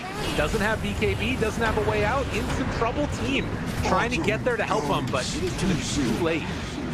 So efficient farming sometimes leads into a pickoff, and OG take full advantage. And Roche is up in 20 seconds? What? And he has no buyback. This is exactly what OG need. They didn't use the roar. They only used Pangolier roll, so they might try to snowball their advantage here. Dude, that was the most casual, like, most important pickoff of this entire series. This is rolled into him. Oh, man. Well, they're going to know that Roche is back up with the TA trap that's in there, but do they scout it on OG? creep, a little bit of miss micro, not quite in the pit there, so they don't know yet. Wait, what? This Furion's respawning because the creep just wasn't inside the Roshan pit. They're scouting this maybe 10 seconds too late. Oh man, and now you've got Nigma. I mean, and because it's Furion, he can get there so quickly. We're gonna see how close this is, but it might have been almost dead at this point, and now they have enough time to get in position. Sentry Ward is down. For that opening, they spot GH now. Ravage comes out. It's on all the good BKB afterwards with the skewer out and away. Meanwhile, the roar comes as well. ILTW still living, goes for the Sprout to try and buy a little bit of extra time, but Zeb in the pit, super down low. Can't quite find that kill. They buy back on the Chen. ILTW inside the pit now, still managing to live. RP gonna be interrupted, but a triple kill for Saksa. This Hoodwink is doing so much. And with no more Nature's Prophet now, they actually have an ability to take down Roche for themselves. I can't believe it went like that. Wait, how did they lose the fight? I don't know. BKB came out during the Ravage for Sumail is the main thing that I saw there. Oh my god, they got like this great smoke wraparound, big Ravage, bursts it down to support Chen right away. I mean, he did buyback and hand to God. Like, I can't believe they lost up. They didn't even use RP during that fight. Tower is under attack. Radiant Things get chaotic. That is sometimes where OG will shine at their highest amounts, and that was the moment right there. That's huge. Has fallen. Aegis so important, and I believe that's also going to be. They have Horn Toss available now with the mags. They have some like sort of lightweight initiation to come out. Nigma, no Ravage at this point. Zeb gonna be found. Impale afterwards, trying to bring them down low. Can they go for the kill all the way? Right clicks, but the roar! He gets away with nothing! 11 HP, he will eventually die. Meanwhile, though, the RP comes out. It's gonna connect on the boat for Holy Thunder. Back onto them. They blow up the Nature's Prophet in that Nyx Assassin. Mind control has to get out. Trying to escape, but the Horn Toss pulls them back in. And they're going to eventually, oh no, TP out. Mind control, oh, it's not quite enough. Saksa able to find the finish, and Kuro gets taken down by Thompson. OG blow this game open. 4 dead again. What a series. Yeah, I really thought Nigma was in control of this game. At the last fight, like maybe the Chen heals were too much. Like he bought back, he got full handle, got TPN on the shrine with mech. Meanwhile, when I forget who else bought back, but they're going. Miracle, he's gonna double melts on. He can actually burst for it. Blows him up. They weren't ready for that one. That burns through the Aegis, and Sumail has to back out.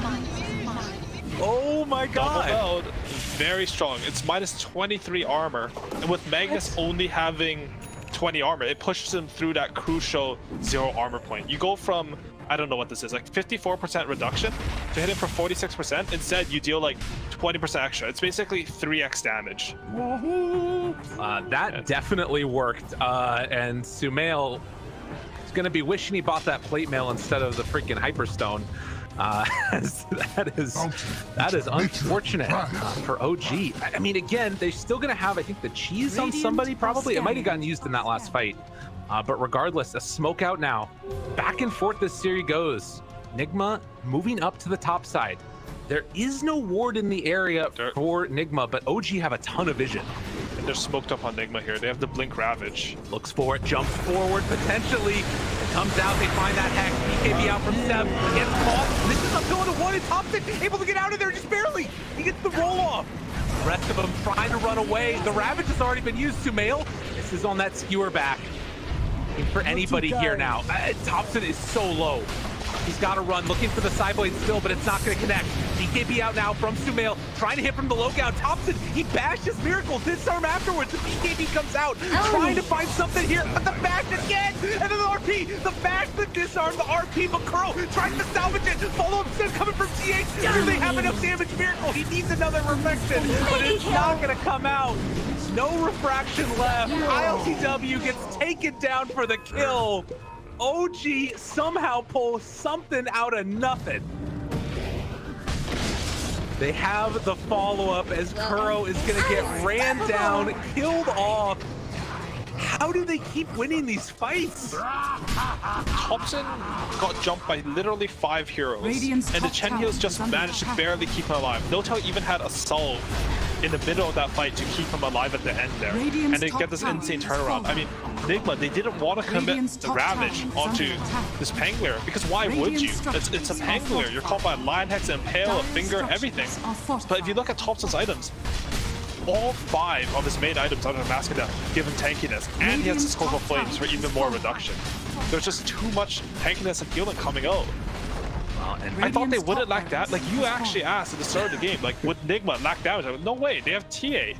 Right. But it's really looking like they are. Notel, he had an Ice Ogre creep and a Wildkin creep. And I think these small differences, these just small amounts of bonus armor, they kept Thompson alive in that fight.